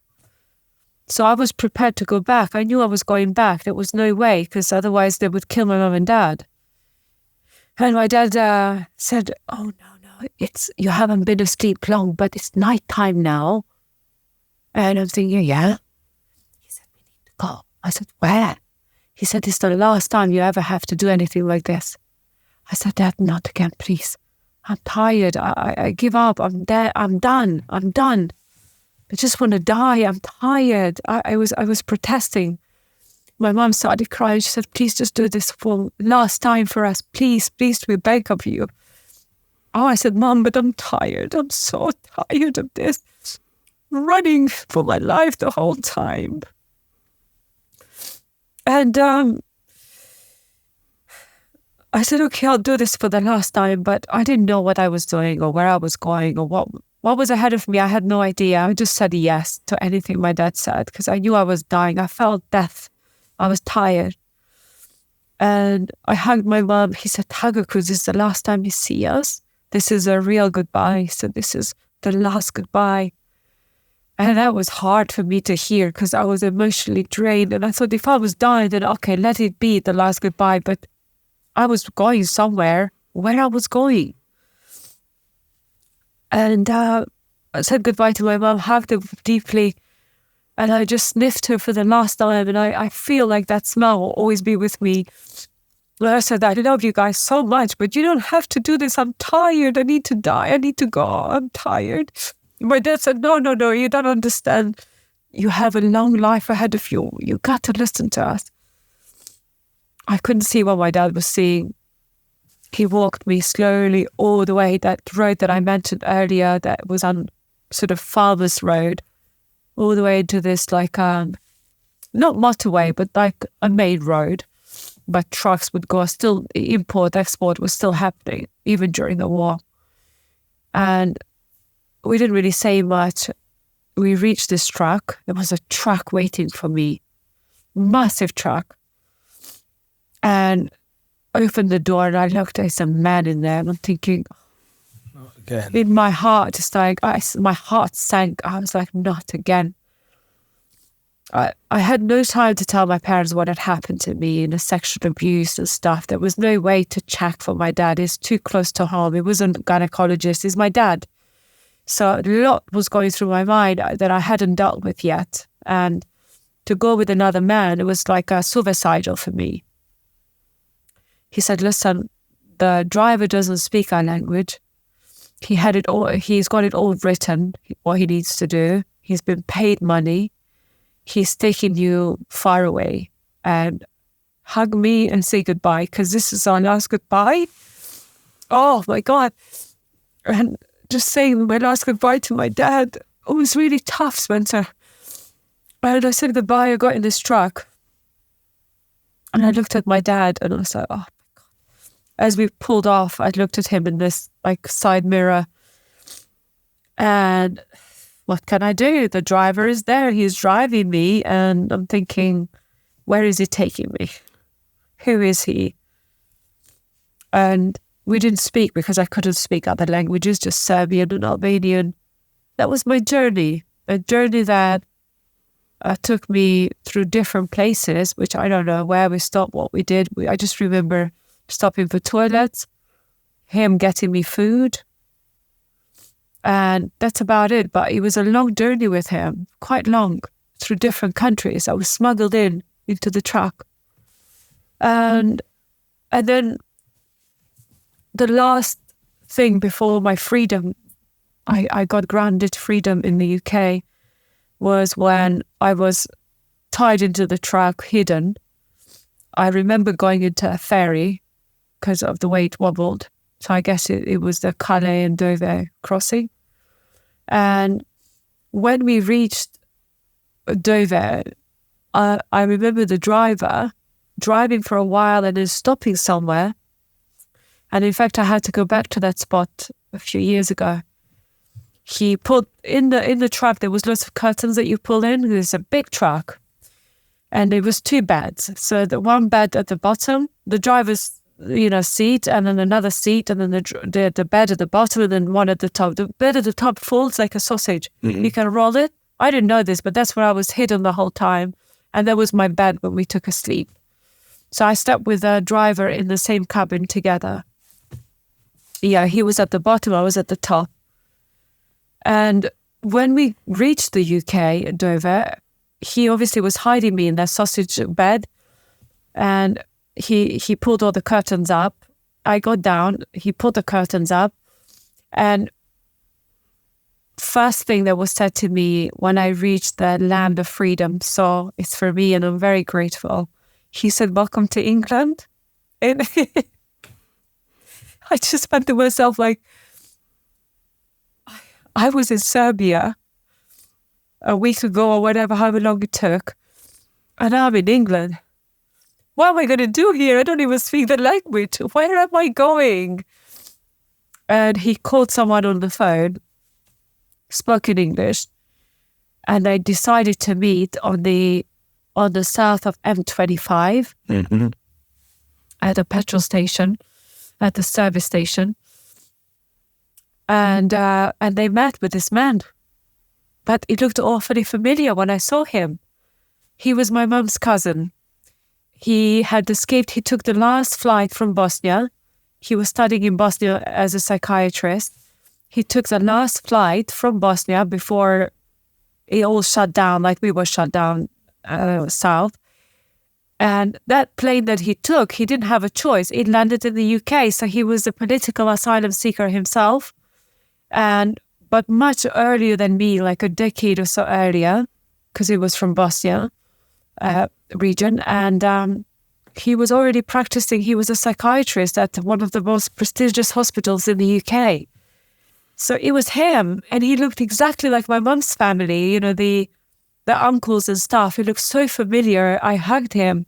He couldn't believe what he saw. I was still deformed and stuff. And he was so welcoming. And he hugged me, said, "Are you okay? And so nice to meet you." And it was like a feeling of high, and then I got depressed straight away because I realized that it was happening. It wasn't a dream. This is really, I was far away from everything, and I didn't know if my mom and dad would live.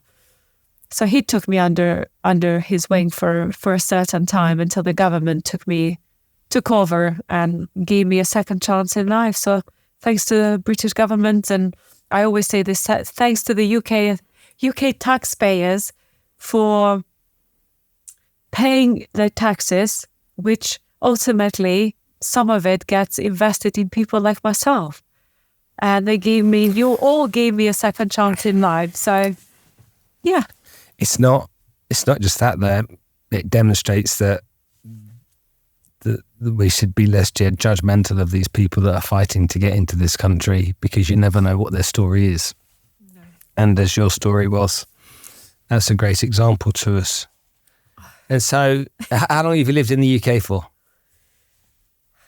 25 years or so. 25 Minus 5 years in Asia, in Singapore. Okay. I had the pleasure of living there for 5 years. And I mean, wow. Are you okay? It's rare to see you speechless, Spencer. May I say that? You moved me. You moved me the first time I met you, and you moved me right now. And I feel, or every emotion that I could have possibly felt, I just felt. I felt angry. I felt sad. I felt grateful. I felt pity. I felt loss, and I felt hope. And a journey. I mean, when you talk about your dad and the relationship you have with him and what he must have been going through, obviously, you know, here in the studio, one of my daughters is here right now. I know. And it just, I wouldn't even know. I have no idea how he coped. What he must have seen when he saw you, and how awful he must have felt because you're his baby. Yeah. And how he would have felt so incredibly guilty. Yeah. And then to have to get you out of the country to give you a future, so incredibly selfless. I know. So, as much as you didn't think about it at the time, but when you look back and I hear that story, how selfless a man who has felt so much guilt and so much shame because of what you've just been through, yet his only way is to get you to safety, into and knowing that he may never see you again. Oh. Wow. I have kids, and I always say to them, when I tell them I love you, specifically the older one always goes, I love you more. I said, darling, I have you. I understand the parent love now. I'm so thankful and grateful to universe for gifting me these children, especially boys, because I was so broken by male gender, and I absolutely have so much respect for male gender with all meaning of the word, because as I mentioned earlier to you, my mentor, Gilles, my husband, my dad, my boys, my father-in-law. There's so many people, you know, so you can't go through life basing it on gender or anything. But having boys, I didn't realize how important it was for my healing process to be able to have this unconditional love. Yeah, God has definitely brought you two boys. For really, I think very clear reasons, aren't they? Yeah. I don't think that's got anything to do with genetics. I think that's all to do with somebody wanting you to find a way of healing in the best way you can. Yeah. So I'm really grateful for that. I mean, I could end this interview right now, and that's enough. But is it enough? But what for me, I want to do for the benefit of everybody right now is really talk about lessons and what this has enabled you to go on and do, and the difference that you're now having on other people's lives, because I think it's really important to share that. Now, again, you have every right, or had every right, to wave the white flag and surrender to life. After what you've been through, you're forgiven. You know, the world forgives you after what you've been through. You have every right to hate. You have every right to resent. You have every right to be angry. You have every right for all of those things. And to blame the world for what happened to you, you've got every right for that. And I talk about people having choices. You have choices. you get up every day and you've got choices to make, but you weren't given choices. Yeah, you weren't. But you decided to turn telling your story into a way of inspiring people and motivating people. Tell me why you decided to do that. It was never intentional. So I found a few... It's funny because until you start meeting people and people that can guide you, you sort of find your own way. So when I came to the UK and I literally had a choice to be under the government support for the rest of my life and a suicidal watch for the rest of my life, or potentially really not think about suicide and stop being silly because you didn't go through that just to commit suicide. It was such a disappointment for my dad to even know that I had those thoughts, but I couldn't help it. I had a choice to learn. I was given a choice to learn. And the choice I was given is to go to Hammersmith and West College near Barron's Court. That's how it used to be called. And I had the choice to learn a language, study computer, and do acting. I was offered acting.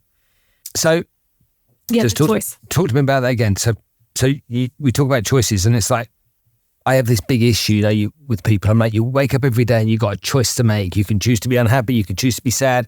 You can choose to be lazy. You can choose to go to the gym. You can choose. You didn't choose. You never had choices. You were forced. Yeah. And when you think about that kind of like, you don't get choices.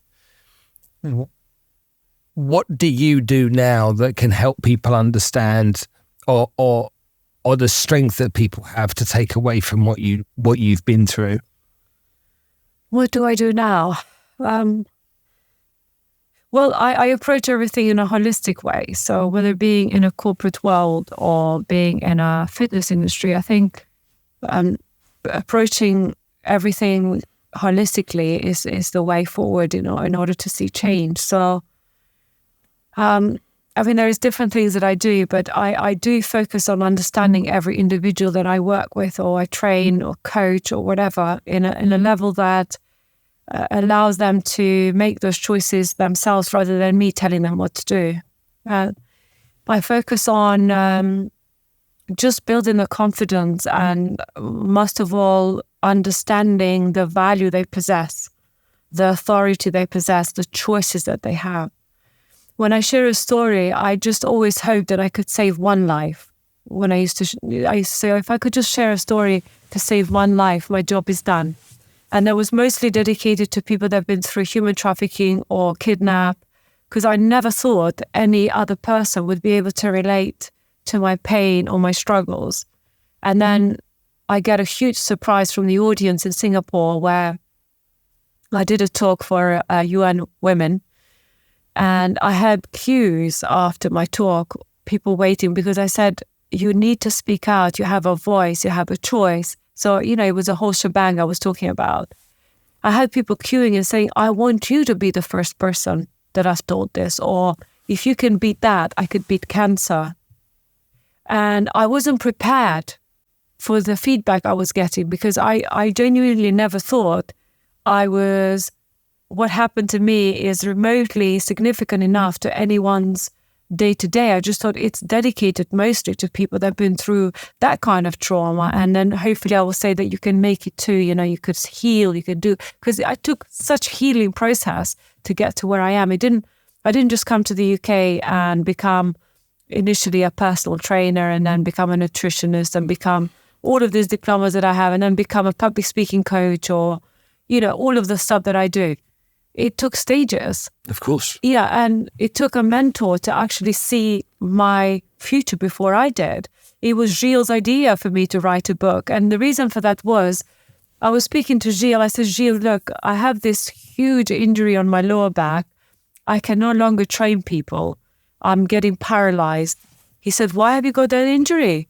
Because he didn't know my story. I sat him down at the coffee shop in Elscourt in London, and I'm telling him my story, and he's looking for the first time. I decided to trust somebody.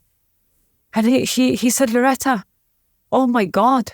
He said, don't worry. Even if you lose your legs, there's so much you can do. You can still work. You can still help people. I'm like, Gilles, what are you going on about? If I can't do personal training, how am I going to help people? This is all I know. Because I came into personal training world with a different perspective. Hold on a minute. When you came here 25 years ago, Yeah. how long did it take you to tell your story? Decades. So you didn't tell that story. Only the government knew. The doctors and the government. The government here. Yeah. Yeah, okay. But you didn't tell your story openly. No. Until how long ago? I only just started in Singapore. Which was when? 2015. Okay, so 7 or 8 years ago, or 9 years this year, was you telling your story? Yeah, publicly. This is how much shame I felt and so much degrade I felt and how horrible I felt about what happened to me because my own people did that to me. So for me to go and speak about it, I was ashamed. And most victims that I speak to being raped, abused, or whatever it might be, male, gender, female, whoever, they always say, I don't speak out about this because I'm afraid and I'm ashamed, embarrassed to tell people. Okay, there's two things that really resonate with me from this. This, I can't even call it a story, this horror. So two things that really resonate with me. Number one, okay, that's really pinging in my head at the moment is how you reframed halfway through being raped and tortured every day, how you reframed the picture that you were seeing. That really, it's like that's almost divine of that being able to happen to you, to be able as a coping mechanism to work. And I think there's a lot there that really resonates with me. But also what resonates with me is like, it doesn't matter, because you're the example of this. It doesn't matter what you've been through. No matter how tough, okay, there is always hope. And you can get through. Yeah. And there is something on the other side of the light. Always. And I don't know a story, and I've had some incredible stories of people's journeys on this show over the last 7 years. And I don't know one that leans into that more. Mm. You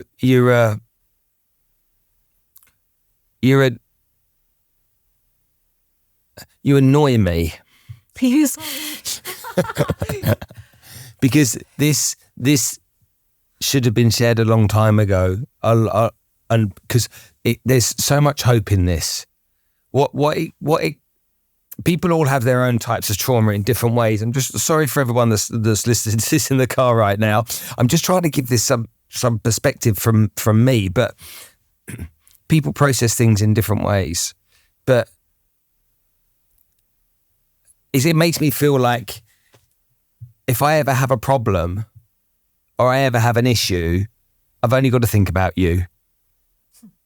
Because if I think about you, then it's almost like a Spencer looking in the mirror moment and going, shut the fuck up, Spencer. What are you whinging about? Do you know what I mean by that? I know, Spencer. There's a lot of points that I can see your perspective, but this is what I have to say. And just to sum it up. One, you said, I should have told the story sooner. Yes. I don't know if it would have been impactful as it is now because I was not healed yet. So fair enough. I believe people, it's never too late, right? So I believe nothing comes too soon or too late. It will all align at the right time. This is what I've learned. But you're going to have to want it. I could have stayed there and hibernated and kept it to myself. Such a treasure to die with, potentially saving people's lives, which honestly, the messages I get, like you just saved me from suicide. Imagine getting messages like that. I'm just like often sit down and I cry because I'm like, oh my God, I feel such a sense of responsibility to continue to tell this story. Not because I want people to feel sorry for me. I want them to find lessons from it. I want them to then go and analyze their experience and say, okay, Lurata learned this from experience. What is it teaching me, my experience? How can I implement this? How can I be kinder? How can I create allies rather than the enemies? How could she create allies rather than the enemies? I want people to go away and think in business, in life, not to wait until something happens like happened to me, because it might not never happen.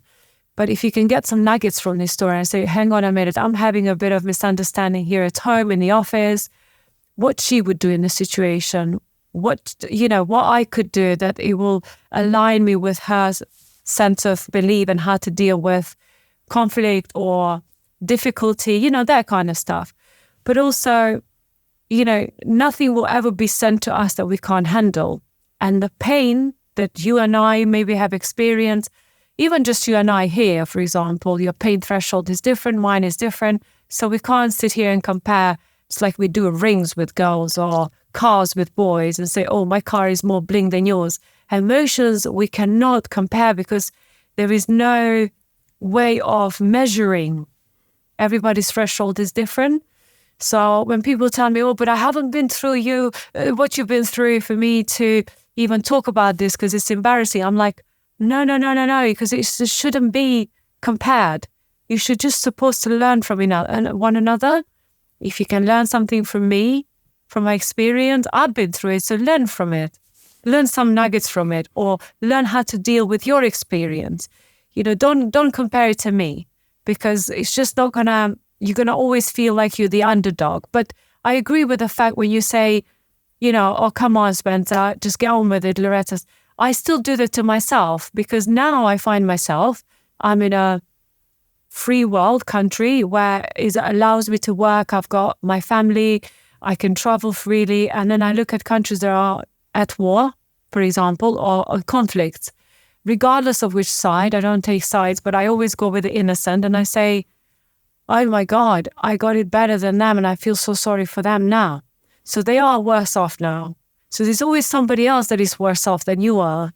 And as long as we just be grateful for what we have, because unless you're grateful for what we have, we can't get more of it. It's not going to work. If you're ungrateful, I can't fix this for you. Nobody can. So you got to be grateful to begin with. I wake up in the morning and I know exactly what triggers me and I choose the opposite. So if news triggers me, I listen to music. If getting straight into my emails triggers me because maybe something hasn't gone my way, because it's reliant on other people's decision, like a deal or whatever, I choose not to look at the email straight away. I go for a run or I do something. So you have to pick something that charges you for the day rather than something that triggers you in a negative way to be exposed to as soon as you wake up. Because when you wake up, you are so ready and you're most likely ready for positive. So you want to implement positive outcomes. So starting with something negative is just going to put you in a back foot. Like I watched your videos in the car. You're always like telling us about Dubai and the housing and the financial stuff, and it's information for people that can benefit from. And then you go and you hike. What a great way to start your day. You go and train, you motivate. You know how many people I see you motivate to go hiking with you? Are you a personal trainer? Honestly, you're doing your deed in a way that you think, because that shows what actually charges you, what motivates you, what gives you that, elevates you. So you are slowly exposing people to that. And although they might not know this, but they probably eventually will start seeing the pattern that what they are doing because you are doing it is positive, and maybe it's just what they need. So we got to lead by example, and I'm just trying to lead this world a better place than it was. Lurata, I can't thank you enough. Pleasure. You're a beautiful human being, and I appreciate you being with us today. Thank you, Spencer. I appreciate being here.